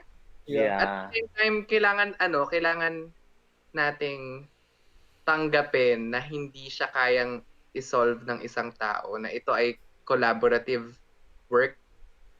Kasi part ng kultura natin na we tend to look for the savior, quote-unquote. We alam mo yun, parang isang tao, siya yung mag-solve ng lahat, tapos sasakay na lang tayo. Hindi siya ganun. Yeah. Hindi ganun nag-work ang mundo. I feel like people we should have based on the past 3 years, people should have learned that by now. No, I mean, like, obviously hindi kasi example one, si Vico, people idolize him so much, and I get why. Pero kasi, 'di ba, parang, or si Isko, si Yorme, as his I think mas makita mo yan kay Isko Moreno. Di ba, parang yung parang savior complex ng ibang tao. I mean, kahit kay Vico, let's be honest, si Vico may ganon sa younger generation. Mas appeal si Vico sa younger generation, sa Isko sa older. So parang, even then, parang hindi pa ba tayo natuto na But at least with Vico, I think the thing I see with Vico is that at least he's trying to deflect from that. Parang he's trying not to, no? But Yormel, when it comes to Yeah. Yorma, it's like he's playing, he's Yeah, he's playing along, yeah, he's and playing I think along. that's where it goes wrong. Eh. I mean, that's how like the leaders who people believe in, no, who people they start playing along. Na they are the one. They are that guy or that Yeah. that that woman who's gonna do this, who's gonna save, diba? Imbis na serve. Yeah. And I think, So oh, go. yeah, go lang.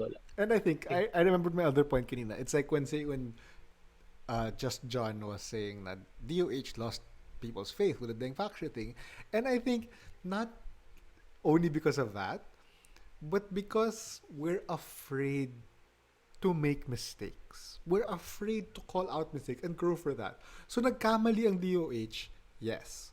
But then how do you then build up that? How do you accept it and grow? The thing with, let's say, si Yorme or other certain educators who will say, hindi, ganito yan, ganito kasi yan. It's, when you make a mistake, you don't just say, that was the best at the time. No, you say, I was wrong, and now we're growing. And it makes Yeah. you show that they're not perfect. They're not God complexes willing to save all our countries. And that would make it more open for the discussion to allow the development, diba? Pero that's the thing. People just it's so hard to hold people accountable, Kasi 'di ba? nga walang accountability. There Yun na. people people can act with impunity, and so they always think they're right. Yeah. Walang accountability. I mean, even before this administration. And obviously, sinabi ko na before, or at least sinasabi ko sa social media ko na at napag-usapan natin last time na the thing is walang accountability yung gobyerno natin ngayon. And even before naman, lagi siyang problema ng accountability. It's Kaya been rin a nawawala. trend since like forever. Yeah. Because yeah, Nakaka-frustrate. it Kasi, reminds me. Yeah, go lang. Ikaw. nakaka-frustrate kasi, alam mo yun, it might seem like little things yung pag-admit na mali ka or pag-admit na hindi mo alam or alam mo yun, minsan kala natin little things siya pero hindi, ang laki ng effect niya. Mhm. So, leaders, be accountable naman, Yeah. please. And alam mo yun, and I say this as when I say leaders, I'm talking to each and every one of us. Kasi lahat naman tayo may form of leadership somehow na tinitake na role sa buhay natin. So, Yeah. be accountable. It's something I'm working on sa sarili ko kasi ang dali lumusot sa mga bagay-bagay if you know how. Pero kasi if you want to be an effective leader, it's a humbling process. Lulunukin mo yung pride mo. You'll be accountable. You'll face it. If nagkamali ka, you admit it and then you do better. I think yun nga, lagi nung nag-varsity pa ako before nung high school, laging sabi sa amin ng coach, pag nagkamali ka sa training, wag mong sabihin sorry. Or I mean, imbes na sabihin mong sorry, pumunta ka na dun sa bawi ako. So parang bawi ako. So parang, alam mo yun, parang hindi, basta, yun na yun. Yun lang yung gusto ko sabihin, I guess. But Pero last night, sige, Kino. but in a way kasi, it's kinda, it's easy when you're on the same playing field. Na to say, oh, I'm sorry, teammate, or magkalapit, coach, whatever. Uh, I think Veki will support this on me. Pero when you're in a position of power, when you're in a position of um, the dynamic is very unequal. Doctor-patient relationships. Oh yeah. Alam ko na I honestly I'm perfectly willing to say I'm sorry and explain to the patient. But a lot of people say, that's the best we knew at the time. This is gonna that. And you just explain it to the patient and not talk with them about the issue, about what happened. And there's sort of a saving face. Ayaw mo mapahiya in a sense. So, again, the cultural aspect of it. Pero, di ba, Veki, there's really like a thing na pag nagkamali, there was something wrong and not, I'm sorry, there was a mistake. Would you agree? Yeah. Yeah, I get. Syempre, ito yung mga bagay na I always file under madaling sabihin, mahirap gawin. I guess True. it roots back to Yeah. the thing na because we view leaders as a sort of complex, as a model of perfection, that ah hindi nagtutugma kapag naisip natin na siya yung nasa posisyon pero nagkamali siya. Hindi siya as easy to deal with in our head. And because of Yeah. that, hindi nagkakaroon ng paraan para sabihin yan. And that's why people in power would be more afraid to do that. But I think in our generation, kasi we're more willing to talk about it. Eh. We're more willing to say, oh, ganito, ganyan. And hopefully, it Yeah. has a change in a sense. But going back to the issue of accountability, it's less than of not just admitting that you're wrong, but also uh, being able to Address how what you did To do wrong. better. To do better is the next step to do talaga. better, to make an effort to do better, or and not like and in government, for example, that goes on like government as a whole, because diba, in general, when government officials screw up, diba, the general thing, at least in other countries but not here, is to resign, diba? Yeah. And so and so the, to resign, to accept your failure, and diba, to some, for some, diba, for some, if you don't resign, diba, to acknowledge your, diba, if you don't resign after acknowledging you're wrong, then at least make an effort. You have to be making an effort to to do better, no? uh the thing is, yun nga, going back to diba, to culture here in the Philippines, in terms of government, diba, public servants, diba, walang accountability, diba? If you're in a position of power, you can act with impunity. If you are on the good side of the administration, of the police, 'di ba? You can act with, and you have money, 'di ba? You can act with impunity, no? And talaga yung when you say, yes, not just in this administration but in the last administration, and in the last one, and the last one. Kasi uh, kagabi nagpa-film screening ako sa mga students ko. We watched Batas Militar, and yung tungkol sa Marcos dictatorship, martial law.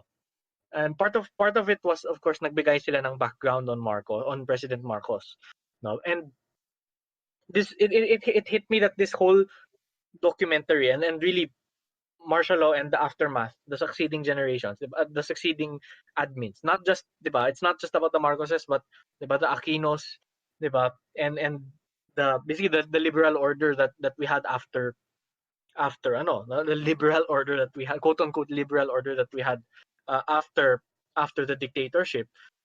It's all, a lot of the problems are rooted in our failure to put to put people, to make people accountable, no, Mm. for their wrongdoings.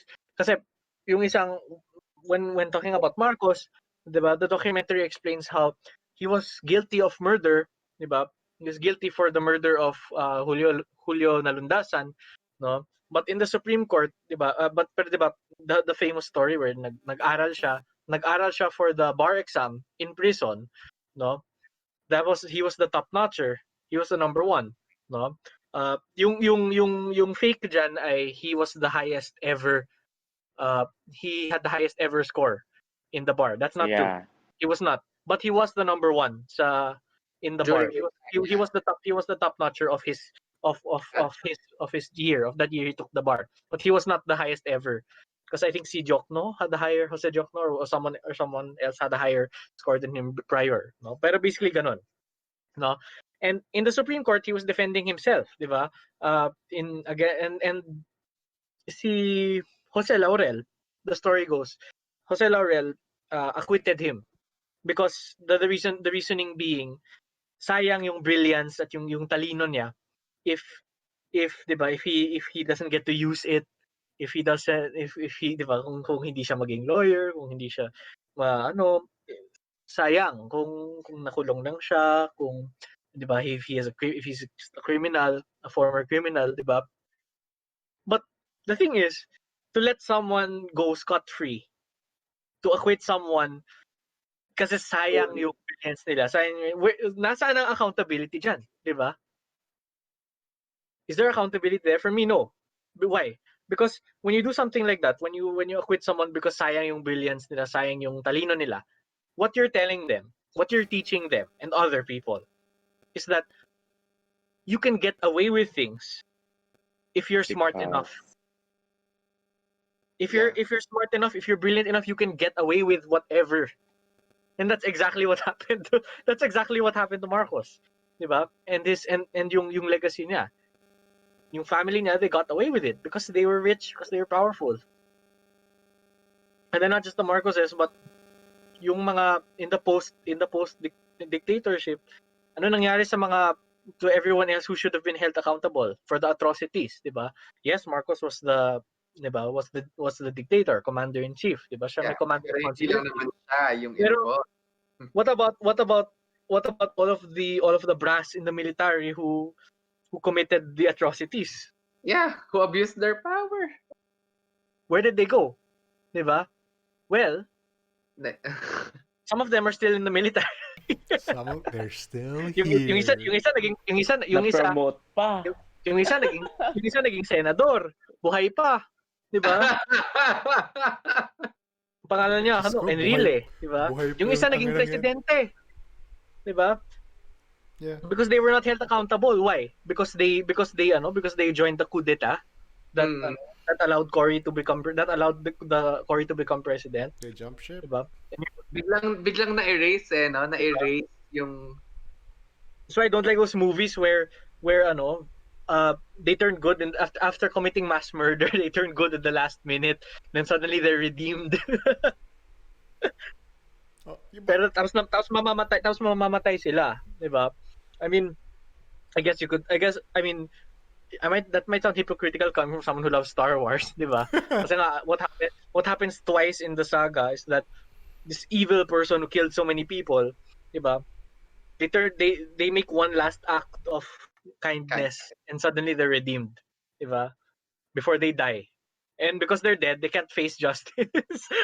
Di ba? Darth Vader even gets to go to Jedi heaven, di ba? But the thing I feel with that kasi is I really believe because of from a show, The Good Place, there's a saying na it's not about if you're doing, I think we've said this last week, it's not about if you're good or bad today or the past or whatever. It's about wanting to do better in the future. So these people who did commit crimes, yes, they should be accountable. But if they're trying to do better, we should let them. But here's the thing. I think here's the thing. You should let them, but we should you're not exempted from accountability. No, but the consequences of your action. We shouldn't the thing is frame them as accountability. No, we shouldn't frame them like what we were saying with saying sorry and politicians, people of power. We shouldn't frame them as completely good, completely bad. Kasi tao pa rin sila eh. So, you take them as both they're good and bad. It's why we shouldn't be like, oh, si ganito, it's an example, like Darth Vader. Darth Vader, horrible human being, blew up planets and everything. But he still did the good thing. And it's not, it cancels each other out. It's a coexisting of the two. And we should start framing people like that. Kasi once you demonize people, super bad yan, super good yan, then an opposite side will come in na, hindi, mabait yan, hindi, masama yan. And then suddenly you have two warring groups of what the truth is. When really, he was both of them. And you should all be talking about both sides, diba? Yeah. Actually, kaya like, what I don't like about, like, for example, like yung mga Star Wars, like, Vader and Kylo Ren, diba? I mean, as much as I really don't like The Rise of Skywalker, but yeah, let's talk about it. Vader, diba? It's not that they're capable of good also. That's fine, diba? Like 'Di ba? That's the whole point of the story, 'di ba? Na there's good in them, 'di ba? I think it's just cheap na mamamatay lang sila. So they can so there's no I guess with Darth Vader it was fine kasi like that was a long time ago, no? But the In thing a I hate galaxy about far, far away. the thing I don't like about the Rise of Skywalker is that they did it again, 'di ba? Like the whole thing with when they die they escape accountability. Like I think one of these days, 'di ba, there should be a thing where, 'di ba, people have, 'di ba, how can you show that yun nga, it's more than uh just doing one good deed and then dying, 'di ba? Parang yes, you did one good deed, you turn to the good side, 'di ba? Parang ano, 'di ba, si Enrile and Ramos, 'di ba? Uh, Fidel Ramos was the head of the Philippine Constabulary, the ones who were doing a lot of the atrocities during martial law. JPE was the defense minister or defense secretary. I guess very high up on the food chain ng martial law, no? And he was a crony, 'di ba? May syempre may deals din yan sa sa mga with Marcos, 'di ba? To enrich himself, no? JPE. But the thing is, yun nga, after they did that one good thing, ano na, 'di ba? Where does the accountability come in? Where do they answer for the things that they've done, no? Yeah. And I guess that's where forgive but don't forget comes in. Yeah. Ganun kasi dapat. Yun yung nakakalimutan ng mga Hindi. tao eh. Yeah. Na Ano, parang ano yun, important na, alam mo yun, yung tao, maliban sa forgive, pero wag mag-forget, basta-basta, be wise. Important din na, kasi di ba may argument sa atin na iba si Bongbong sa tatay niya, ganong Yeah. aspect. Pero kasi in the Oh, first yeah. place, hindi pinapakita ni Bongbong, hindi niya ina-acknowledge at all na mali Exactly. yung tatay niya. So walang Bata pa siya acknowledgement nun. na nagaganap. Yeah. That's step one, 'di ba? Kasi ako personally kung sabihin niya na I mean syempre hindi enough yun. Balik nila lahat ng ninakaw nila. Pero kung sakali na alam mo yun, may acknowledgement man lang na mali yung ginawa ng tatay niya. Hindi ko pa rin siya boboto pero it says something na it's a step towards being better. Pero kasi pinagtatakpan pa rin nila eh. Yep. Hindi talaga yung acknowledge. You could go Pacquiao. Diba? Pacquiao, senator. Super shit attendance. And he still, for a time, was bringing knowledge to this country. He was using the talents he knew to spread the word. And now, he's using some amount of funds to fund sports activities. Kaya may basketball league ng Manny Pacquiao, whatever. Or, I don't know if he's funding other sports. Ideally, he should. But that's a I think, sort oo. of positive thing. But it doesn't cancel. Like, we should frame him as disgraced senator boxing champion. Diba? I mean, that's why it's I feel like unifying. I'd be okay, more okay with Manny Pacquiao as a senator if he really focused on the things that he knows about, 'di ba? Suddenly may pinupush na parang he becomes a Bible thumper in the Senate, where this man Yeah. was an international athlete. He probably knows a lot. He has a lot of experiences about growing up, 'di ba, in a very poor community, 'di ba, the struggles of being an athlete in the Philippines. Why is that not his focus as a senator to support? I mean, I'm sure he has programs, 'di ba, charities and all of those things, but 'di ba, as a senator, 'di ba, 'di ba, as a senator, kung nasa legislative branch ng government ka, 'di ba, your primary job is to legislate. So, Yeah. 'di ba, you don't run in the Senate to do charity work. But you can Yeah. do that. You can, Anyone Yeah, with you money can do and power can do it. di ba? But Yeah. your main job, you should be doing your job in the Senate, which is to legislate, di ba? he could have made bills to support the sports. Institutionalizing, di ba, better support for athletes, better sport training facilities and all of those things, di ba? Like I feel like That's the senator that Manny Pacquiao should have been, diba? The advocate talaga for athletes and sports, because he himself was Nandun siya, naramdaman niya yun. he has the story, diba? Yeah. Ano nangyari? Yeah. But I guess that's the thing. No, that's the thing with Philippine politics, diba? I think it's really a corrupt system. You cannot just go in there expecting to be the one to change things. No? I guess Yeah. I think a lot of people who enter government, who enter any job, diba, and young people enter, they think, diba, I'm gonna be the one to change things. Change, yeah. Diba? Pero hindi siya ganun. Tapos wala na for many, diba, na na nakain ng sistema, basically. Kaya hindi nila magawa. I mean, Yeah. I Yun don't yun eh. The know. thing is, kailangan nating tanggapin na knowing na yung, alam mo yun, alam natin kung gaano, kung hindi ko sasabihin na sobrang sira yung sistema natin kasi gano'n naman lahat eh. Alam natin na maraming kailangang baguhin sa sistema natin. Yeah. Pero dapat accepted din natin na hindi to masasagot sa generation natin. Pero kailangan nating maging torch bearer.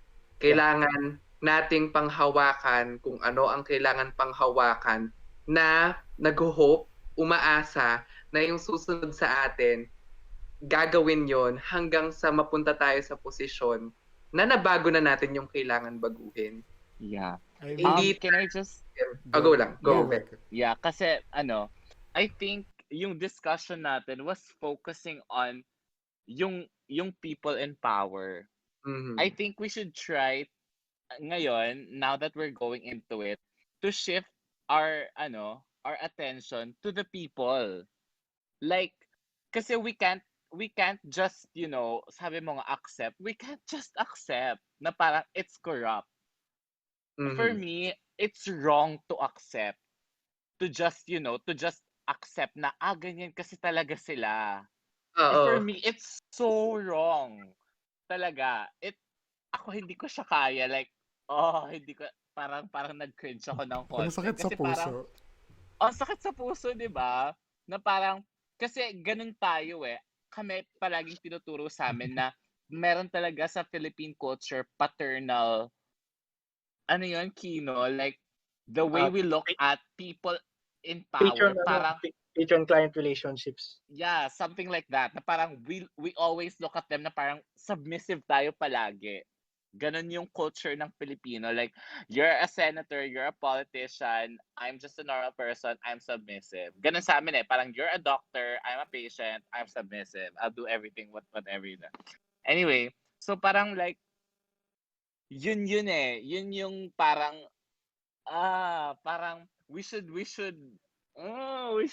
look at the we should look at this situation from the people's perspective, na parang hindi kasi pwede yung mentality na yon, natatanggapin na lang natin. Kaya hindi talaga pwede. Like, I think kasi nag-cringe talaga ako para when John mentioned kanina na parang we have to wait until it's our generation's turn to be in that position. I disagree with that. Kasi kung wala, sorry, let me rephrase. More of alam natin kung saan natin gusto pumunta. And kailangan, alam mo yun, kailangan kong panghawakan yung prinsipyo ko. Pero at the same time, may acceptance sa part ko na maaaring hindi sa generation ko mangyari. Pero panghahawakan ko to. Kasi pag binitawan ko to, hindi, tapos na yung laban. Hindi na kasi siya, hindi na pass yung ideal forward. Parang ganon. So, I think what John's trying to say is, I think, go, Kino. Knowing him naman, alam mo naman minsan yung it doesn't happen overnight. It's not gonna happen in our generation. Yeah, it's makes not sense. Gonna Yeah, happen overnight. So we have to keep working on it from our generation to the next, to the next, to the next. But in my part naman, yeah, I agree that we have to keep working on it. Pero I think we need to stop looking at it from an individual standpoint na each person in our generation should keep working on ourselves, keeping our own principles. I think yun nga yung mahalaga, 'di ba? One very important thing for activists is yung organizing, but Yeah. organize people, no? And I Yeah. don't think, 'di ba, for example, corrupt systems, corrupt government, the corruption in government, it cannot be changed for me. It cannot be changed by principled individuals entering the system. No? Yeah. Yes, you can keep your principles, pero baka, but kung walang if there's no groundwork being laid, di ba? Like, then mawawala din yung kapag Out. pag nawala yung principled individual, yung mga principled individuals babalik na ulit yung yung lumang sistema. So I think there should be an active, like, it shouldn't be focused on parang the effort, di ba? Kung if it's a generational effort, it should be focused on building a collective, how do you say this? A collective effort to change things. Yeah. Diba? Not just through not just So individual change. diba? Individuals, principled individuals entering corrupt. Well, Kailangan may institutional change din na maganap. There Yun need nga eh. That's true. Which Kasi- is the hard part. Which is the most difficult part. I mean, I of could all. argue, as much as we want to, let's say individually or collectively, try to change the system, there's still a pushback from it. It doesn't have to be from a single person. It doesn't have to be a person in power, but the systems in place, which people don't think about, it's still a source of resistance for us. And that's why institutional change, when we think about it, like, yes, putting up policies and systems in place, but it's making even just small rules to let people talk, to let people give feedback, to let people point out the problems and ask questions. That's why, like, GMO, we don't ask these questions. We don't make systems to listen to these questions, diba? That's why I think, like now that I have work experience, like it's mas na-appreciate ko yung existence ng mga union, no? Yeah. As a worker. Mhm.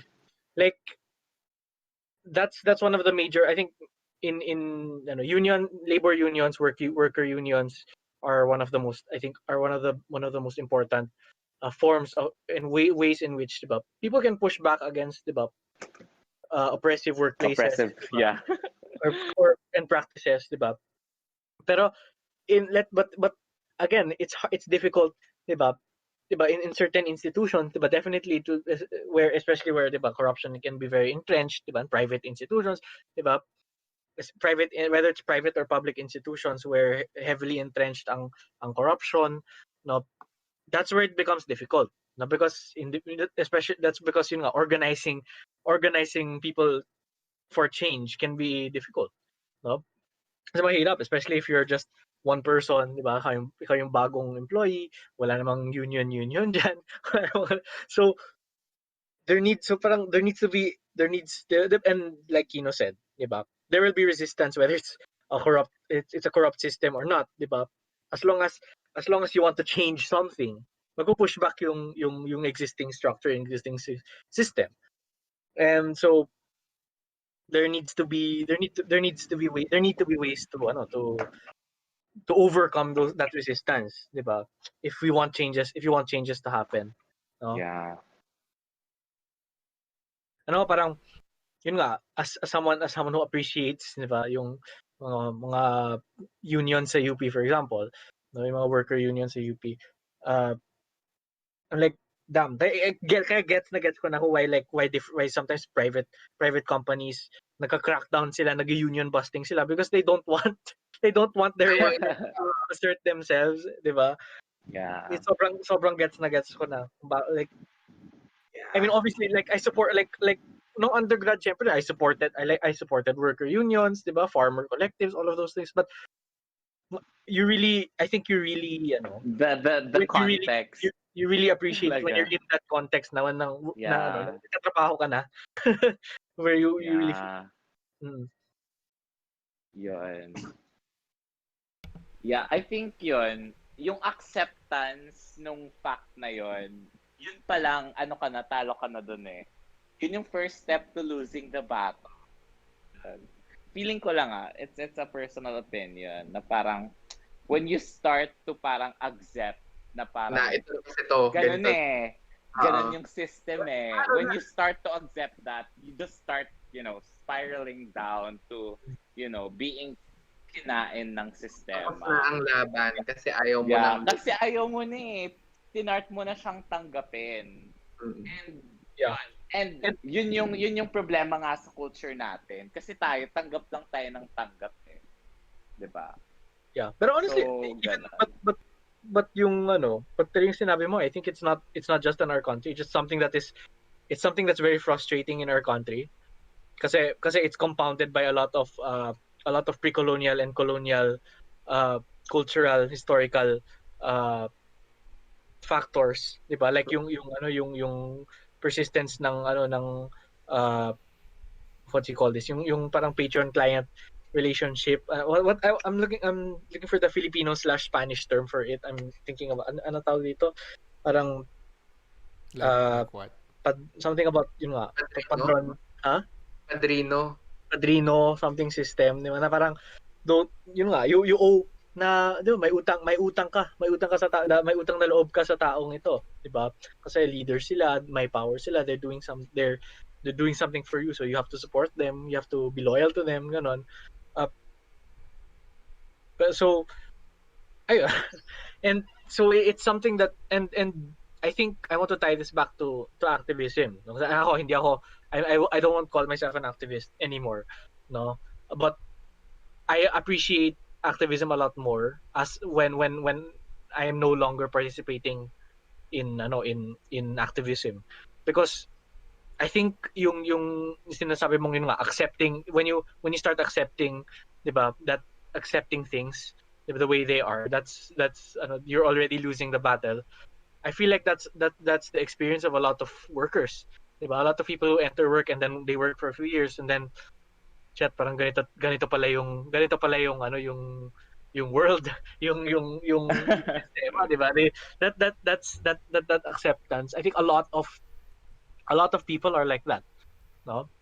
Uh, and it's difficult to especially when a lot of us are overworked and all of that. So yeah, it's tama ka, 'di ba? And going in nga, I want to tie that back to activism because and ma-appreciate mo yung mas ma-appreciate mo yung need for activism, especially now I understand a lot why student activism is so important. Yeah. And like it's something I wondered before, like is that why is student activism so powerful, like when in the Philippines and the US, diba, Mhm. usually yung pinaka vocal na activists tend to be students, Student. college students especially. And why is that? No, and it's only after, diba, working for a few years where I really get it na sila yung may energy at time to Yeah, to really yeah. do that. I mean, tying it back to what I was saying kanina na when it's the students in med who have to explain, who have the time to explain stuff, who have the time to ask questions, who get the full, complete, gas-gas lahat history. And when we were in college, we're the ones doing this writing, doing this questioning. It really shows how important these people are to our society. And yet at the same time, sabihin natin na, I'm older than you, ano ba alam mo? Estudyante ka lang, ano ba alam mo? It's a weird dichotomy in our thinking process, diba? Mm-hmm. But it really shows the backbone of a lot of things are the children are our future. So, in a way, tama ka na, it's not just our generation struggles. I mean, we're all mid-20s. It's about cutting across generations and saying we have to work together. That the people in power should be helping us. That we should be teaching the next generations to think in more critical ways, to ask more questions, to make mistakes, to be ready. Diba? And not just that, pero ako personally, I don't want to accept din na we can't make things better within our generation. Because like I want to live a good life. Yeah. I want to and I want Same. and diba? And if I like for example ako, if I ever want for example a family, if I want to have kids, I don't want them to have to fight for their lives, 'di ba? I don't. Better me, 'di ba? Better ako like if better that we so within our generation we get to fight for that better future na lang, 'di ba? Imbes na leaving it, 'di ba? Imbes na doing let's just do what we can and then pass it on to our children. I mean, that's I mean, true. of course, it's still important. Syempre, it's important na, 'di ba? That future generations also learn how to fight to defend themselves, to fight for their future. But it's not their turn yet, It's diba? not their It's fight. us. It's not their Yeah. fight yet, diba? And diba? We want to make the best future for the next generations. So whether we personally have kids or not, diba? But I also diba? But there's also for me, I think also not just for my future because I don't know if I want to have a family or not, diba? Wala nga akong jowa eh. And Again, this serves as Jego's mating call. So whoever's Shout out po no, natin si not, at not, not, Ultra. not interested right now. Kaya nga I'm saying I'm not sure. I'm not just sure. I don't know. I'm saying that's why I'm saying I don't know because right now I don't think I can handle a relationship. But but diba? But there's also it's that na parang I want the future to be better for diba? For if ever we have future kids. But also I want the future to be better for me also. I want to live in a better world also. I want to experience a better world than this, diba? Yeah. So I'm not going to accept na this is something that we can't solve in our generation. Maybe fine, maybe we can't solve it, but at least can we please make like our lives better at least I mean, yeah. okay, I have to before say, before I become too old to enjoy my life. I have to say like, Siguro oh, sige, go, John. kaya ako din binanggit yung kanina. Kasi may tendency nga since, we ideally, we are trying to make changes in our society that is significant. Siguro kaya I was pointing, hindi pala siguro. Kaya ako sinasabi siguro what I said before is, let's admit it, may aspect din sa atin na ang hirap i-grasp nung scale nung change na gusto nating mangyari. That we have to make it bite-sized. We have to make it chewable. Kasi may ganong aspect din siya eh. Kasi kaya ako sinasabi na ideally we do it in our generation, pero at the same time we have to face the reality na kailangan gawin natin siyang chewable. Yung the things that we can do. Kasi ako personally minsan alam mo yon, I'm with you eh. I'm with you that I want change. I want to experience Change is the coming. Change is coming. alam mo yun, I want to be able to experience that. Pero you always wonder how. You always wonder, anong pwede kong gawin? 'Di ba? Parang kaya kailangan, parang siguro it's my defense mechanism or it's my way of coping with things. I need, siguro as an engineer, sige, yun na lang. As an engineer, kasi when we have projects, we define the project, then we define the different aspects of it na kailangan gawin. We compartmentalize it, ganyan. Tapos we address it one at a time. So, kaya lagi ako nandoon sa how can I make this sustainable, chewable, na hindi nawawala yung idealistic self ko. Parang I'm always striving to find that balance of realism and realistic eme at ng idealistic eme kasi it's a balance. So wala, yun yung thing Okay. ko. So, first, I want to give a shout out to our current audience member, Vanilla Hush, also a great streamer. Mabait yung batang yan. Just to answer, she asks kasi, what exactly do you want to change worldwide or in your region? I think the discussion is a lot more about what is change? How do you get the change? And because we started from GMOs, and as what John was We saying, we changed the topic. we changed the topic. No, I think it's, when it's describing difficult things like GMO and selling it to the public, making it marketable, making it bite sized, knowing what needs to be asked and framing it in ways so that people can accept it easier is a big part of the discussion. And the problem kasi is, I find, kung si Diego positive about the future and like, oh, sige, like we should make it better. I have to admit, there are days where it's hard. You're looking out at the world and you're like, this is a culmination of years of shit. And sometimes, Mhm. you're gonna think it's downhill from But here. God, downhill from here. but for me, but I think I think hi Vanilla, by the way. I think reading your question, I think that's a good point. I think reading the question itself is a good point because we have to think about, yeah, we all want a better world. We want our country to be better, but but then I want to connect that to John's question. How do we do it? Where do we start? Diba? It's hard.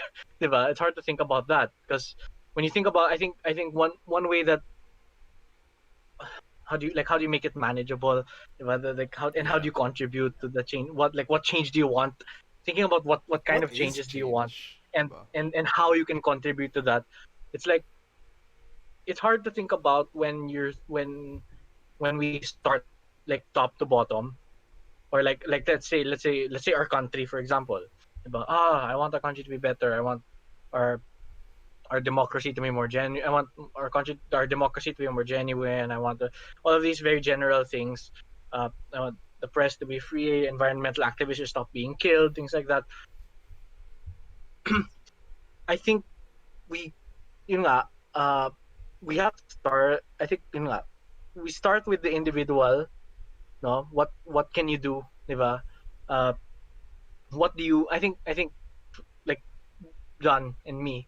We should start with our interests, our community, diba? We always start small. Like I asked my students to do, like, this is some writing advice that I gave my students. Because one of their assignments was to write like a blog type or an op-ed opinion piece. Uh, and I told them, when writing about a certain issue, uh, when choosing your topic, don't or I would try to avoid starting with a topic that's big or very general. No, try to start with something very specific, and from there when you look at it, you can start looking at how it's connected to the bigger things. And so basically you're making a big problem more manageable by starting with something that is uh, a, a byproduct, uh, or a contributor to that problem. So start with something small. So for me, so I don't know. So ikaw John, ano yung mga interests mo, and ano yung mga communities mo, for example? So ano yung so yun nga, I think what's a good way, like because I know some people have asked me before also, how do you start? Because ako rin, I've also asked that myself. Na as a very busy worker, me, I'm very busy. I'm just, and especially now that I'm at home, mahirap, diba? Uh, so people have asked me also before, and I've asked that question to myself, diba? How do I make a Yeah. contribution to that change? And ako yung unang the advice is obviously to start small, start where you are, where you're at, and especially if you're part of any communities, diba? What can you do there? So as I asked you, ano yung, like, do you have any Yeah. communities or Actually, groups that you're in? yeah, may ano kasi that's something I think about a lot. Like, what do I do? Kasi, alam mo yun, same with Veki, I don't want to accept na ito na to. Pero anong pwede kong gawin? So, sa akin, yung circles ko, definitely, I'm a practicing Christian person. So, yon, community ko yon. I acknowledge that. And at the same time, I'm part of the construction industry. Kasi I'm part of a project management company na nag-focus sa construction. So, basically, construction management. And yun yung Yun yung grad studies ko ngayon. So there's that. And at the same time, I'm passionate about transforming spaces, like the space we live in, etc. So that's the three things na I feel like yung community ko. And what I do, or at least what I am trying to do, and that's why I'm pursuing grad studies, because I want to be able to prepare myself. Kasi hindi ko naman alam what the future holds for me. I don't know if I'll be in a position wherein I'll have that power. Alam mo yun, I'll have that power to actually make changes na tangible or mag-direct, mag-spearhead ng ganyan. So what I'm doing now is one, I know what my principles are. So sa construction management, nandyan kasi yung pag may mga contractors, may mga suppliers, magbibigay ng, baka gusto mo ng komisyon, ganyan. Bigay mo sa amin yung project, may ganong system. Ako, I really try. Hindi lang try. So far, hopefully, thank God, so far, never pa akong nasilaw sa ganyan na parang, komisyon, ganyan. Ang lagi ko lang reply, galingan mo na lang sa bid. So, yun, alam mo, I hold on to those principles. And at the same time, I'm pursuing grad studies para, alam mo yun, I mean, it's a tangible step. Aside from work experience, it's a tangible step na I'm taking to better myself so that if ever I'm put in a position na may magagawa ako na yun nga, mag-lead or be able to do that, equip ako. So that's what I'm doing. I'm holding on to my principles and then I'm equipping myself and I'm keeping myself sensitive or I'm trying to make myself sensitive to the opportunities that come to me. Kasi yun lang naman yung makokontrol ko eh. Basically, hindi ko makokontrol yung scale ng isang bansa. Even LGU, hindi ko siya kayang kontrolin. Pero hinahanda ko lang yung sarili ko kung sakali mang malagay ako sa position na may ganon. And even if hindi, makaka-contribute ako somehow. So, I'm just focusing on the things that I can do. Yeah. Kasi otherwise, mapaparalisa ako ng problema at hindi ako makakakilos bilang kilala ko yung Agree. Yeah. So actually, that's what I'm doing. And actually, yun nga, I think doing the best that you can do in the position that you are in, that's already a lot. Yeah. No? Contributing contributing to your field and your community in any ways that you can. That's already a lot because and especially now that we are in, yun nga, we're all in that stage in life where we're very busy with work, no? And again, diba, yun nga, not everyone can be a full-time activist or an organizer, diba?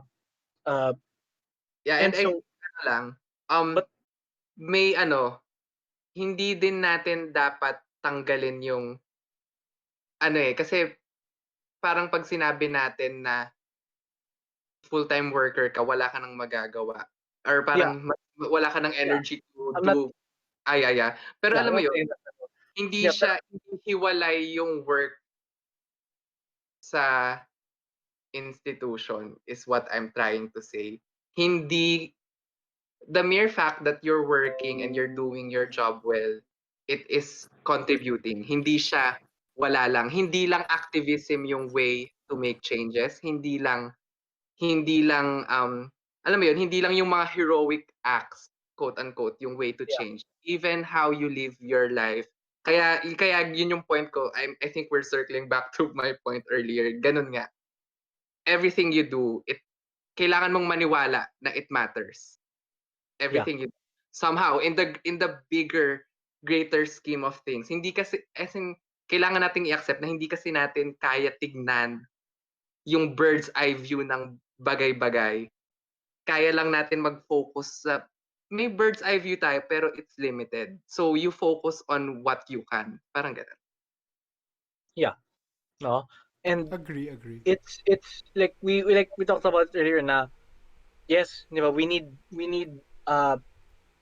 we definitely need, diba, if you want to overturn, diba, a system that's pushing you back, you need, diba, dapat you need to have collective, diba, some collective action. But and that we shouldn't put all the focus on your individual performance. But ayun nga, that doesn't mean na hindi important yan, no? Yes. Kasi syempre you have to have your own you have to really live your principles also before you can uh really have that kind. You have to have, di ba, you have to have individuals who are principled before you can, di ba, in order for there to be a collective push Organize, back, yeah. di ba?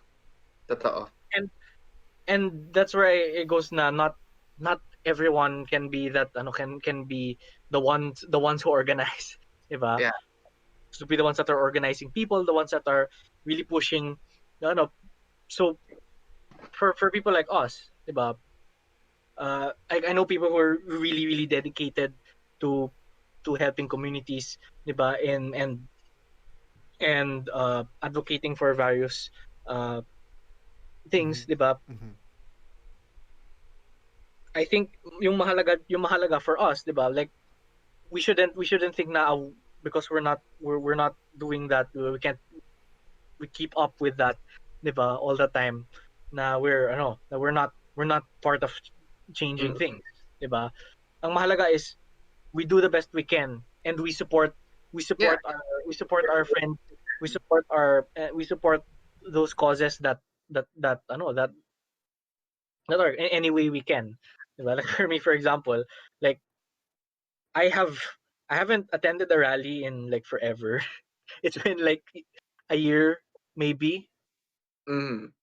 No, more than a year, because like, I'm sure the last rally I went to was probably big rally demonstration. Like I used to really like going there to show to in person For to solidarity and support. for solidarity. Pero in the past 2 years, but not just because of the pandemic, but also because of work. No, even because like even in 2019, barely gone to any events in person. And at a certain point, diba? At a certain point, I felt bad that I wasn't going in person. I wasn't supporting. Kasi Mood. but Sobrang mood. but you don't. Pero yun nga, it shouldn't bring you down. Yeah. No, as long as, 'di ba, you are doing what you can in your position, because not everyone talaga it's because not everyone can do that. Not everyone can go all the time. No? Yeah, and that's why I said earlier, I have so much. I being after working for several years, I have a much better appreciation of student activism, True. diba? I appreciate it a lot more than when I participated in student activism, or as a student who joined, diba? Who joined a lot of protest movements, no? I appreciate it more now. Now that I'm usually too busy or too far. Because I live in Las Piñas, and Yeah. I live in the South Metro Manila, and a lot of that stuff goes on in the north in the North Yeah. Metro. So Ang ganda, no? Kasi we're marrying idealistic values natin and yung realistic pragmatism. situation Yeah. natin. I don't think we're marrying them as much as to it's the reality that if Yeah, we're anything, coming to we should be terms, I glad. think, with We're coming to terms nga na, We have And the then, alam mo, idealistic core yeah. in our And realistic at saka at the world. same time, as with every group work, hindi naman lahat leader, hindi lahat hindi lahat extrovert, hindi lahat introvert. Hindi, alam mo yun, may kanya-kanya tayong role. Yeah. Darating yung time, may time na tayo yung nagli-lead, may time na tayo yung susunod, may time na tayo yung nasa gilid, nagko-contribute sa back. Hindi siya laging nasa harap tayo, hindi laging ganun. So, So I Yeah, think- but you know what makes a team work? hmm, When they're all looking at the same goal. yeah. 'Di ba? And doon tayo nagkukulang kasi hindi tayo pare-parehas ng goal eh. Hindi And tayo lahat alam ang problema, hindi tayo lahat Kaya- alam Kaya kung saan tayo pupunta. Yeah. ang effective nung what our government is doing para hindi tayo maka-organize. Kasi Yeah. ano lang dinidiffuse lang nila yung rage by, alam mo yon, kunyari may tigyawat, tiniris nila yung tigyawat. Lumalabas lang yung pus, pero yung infection nandun pa din. Alam mo yon, parang nagka-pressure release lang, pero hindi makapag-organize yung mga tao kasi hindi na nila alam kung saan magagalit. Hindi na nila alam kung ano yung end. Hindi na natin alam kung ano yung end goal. Yeah. So, yeah. That's sad. Yeah, and I mean, like, I try in a way, like GMO. Kahit naman we all have the same goal. No, I'm not trying to force. I'm just like, these are the examples I'm thinking of. I get Kasi it's naman. like, let's say GMO. It's a health issue. It's a agricultural issue. It's a science and technology issue. It's a transportation issue. It's an issue of so many things. And as we said, we all have similar ideas now. We all agree it's improvements. Pero even if we have those goals of improving the people, kung kulang pa rin yung communication between those people, between ang Department of Transportation nag-uusap sa medicine, nag-uusap sa Department of Health, nag-uusap sa mga scientists, doon rin tayo nagkukulang eh. So we could all have the same goal, but communication would also take a part in that. Kasi kung hindi, Huge role. parang, not crab mentality, pero parang iba't ibang paths to the same goal imbes of the same speed, faster down the same road. Yeah. Oh, by the way, Kino, I have to leave soon. Yeah, Kasi it's- I still have a paper to finish. We are at 2.5 hours.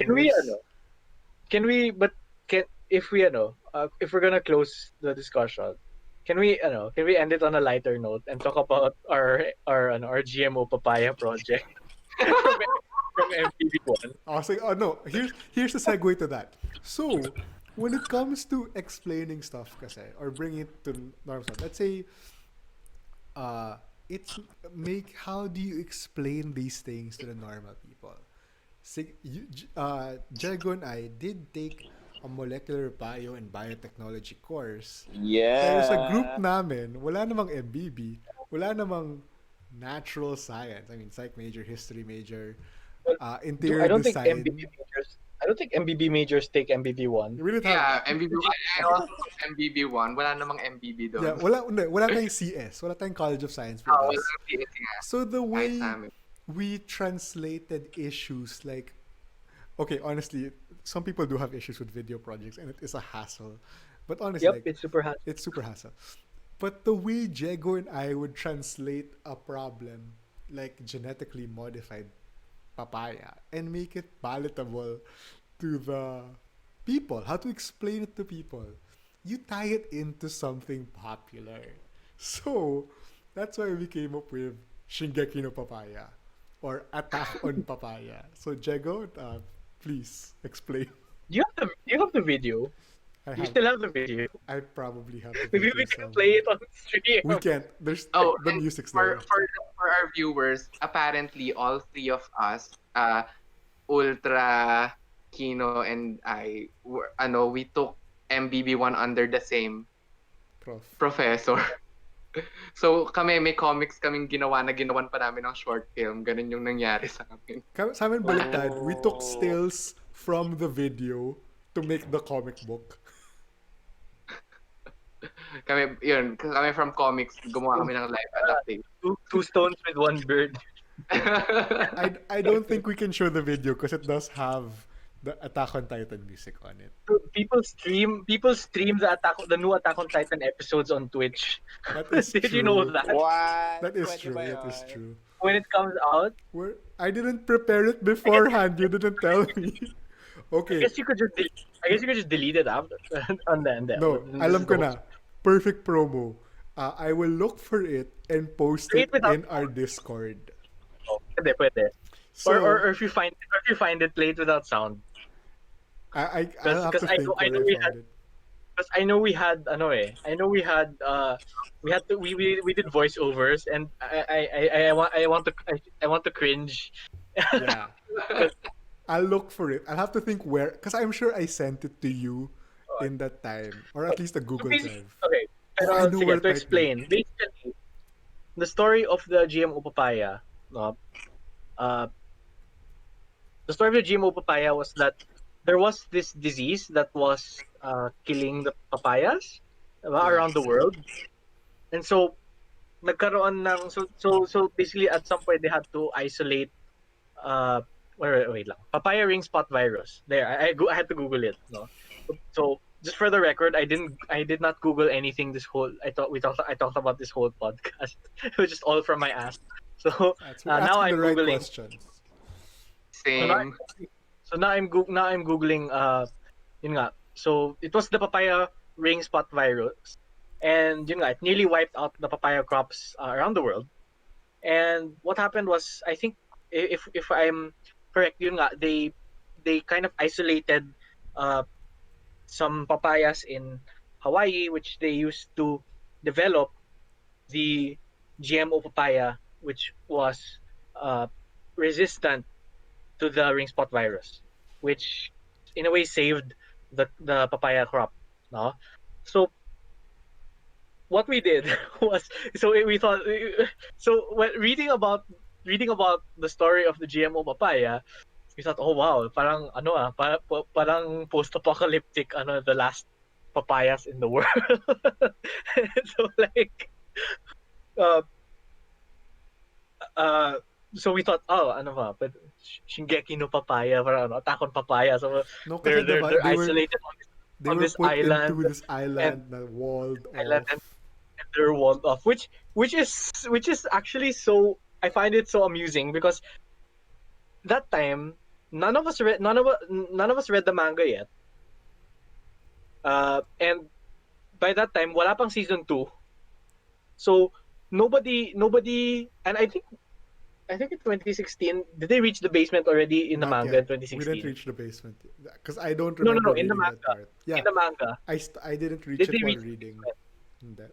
No, but like in 2016 was the manga already that far in the No, story? no, no, no. It's not. I remember. It's not. What, they didn't reach the basement yet. Hindi. I think they did.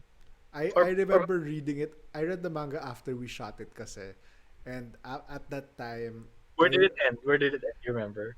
they were planning the attack, but then the civil war got in the way. Oh my god! So we fucking called it basically that they were living on an island, right? No, I mean, the backstory of Attack on Titan does say the Titans were attacking, so they built the walls to protect them from it.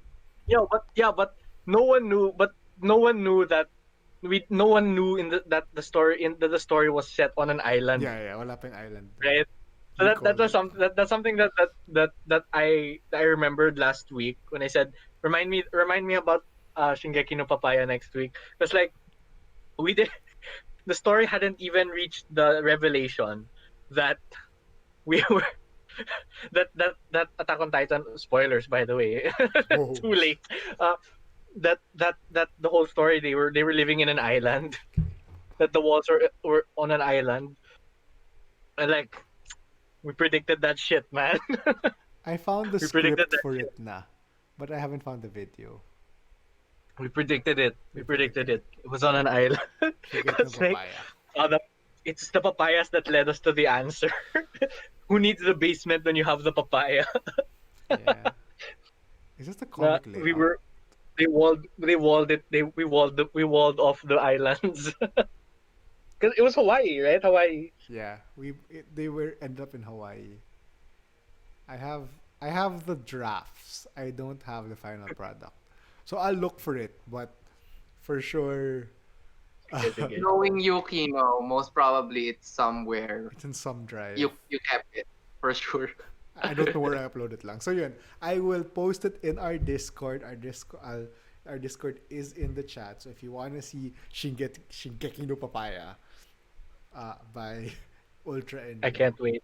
Kung may Memory. comment pa ng groupmates nyo yan, yung pag-publish nyo, baka nag-appear yung mga mukha nila. Kami lang Our dalawa groupmate- gumawa doon. Our groupmate actually failed to appear for the shooting. Okay. Kami Okay. dalawa lang gumawa Two nun. of us making this shitty student production. Hello. Okay, sige. Okay, so I think that's It kind of reminds me of those shitty photo videos that we Yeah. made in high school, grade school. But that's a story for another time. It's 2 hours 39. I think that it was a very fun podcast. Does anyone have any last words they want to share? Uh, Stay curious. The joke lang. Stay curious. Hashtag GMO just is good. GMO is good. Joke lang. Okay. Thank you, Trust the everyone. science. Huh? Just- I think that ends it think for we're good. tonight. Good night. Thank you to Fabs who came by. Thank you to the friends who were lurking. Thank you to Vanilla who came by. Thank you, John. Thank you, Diego. Thank you, Veki. We'll see you all next week for next week.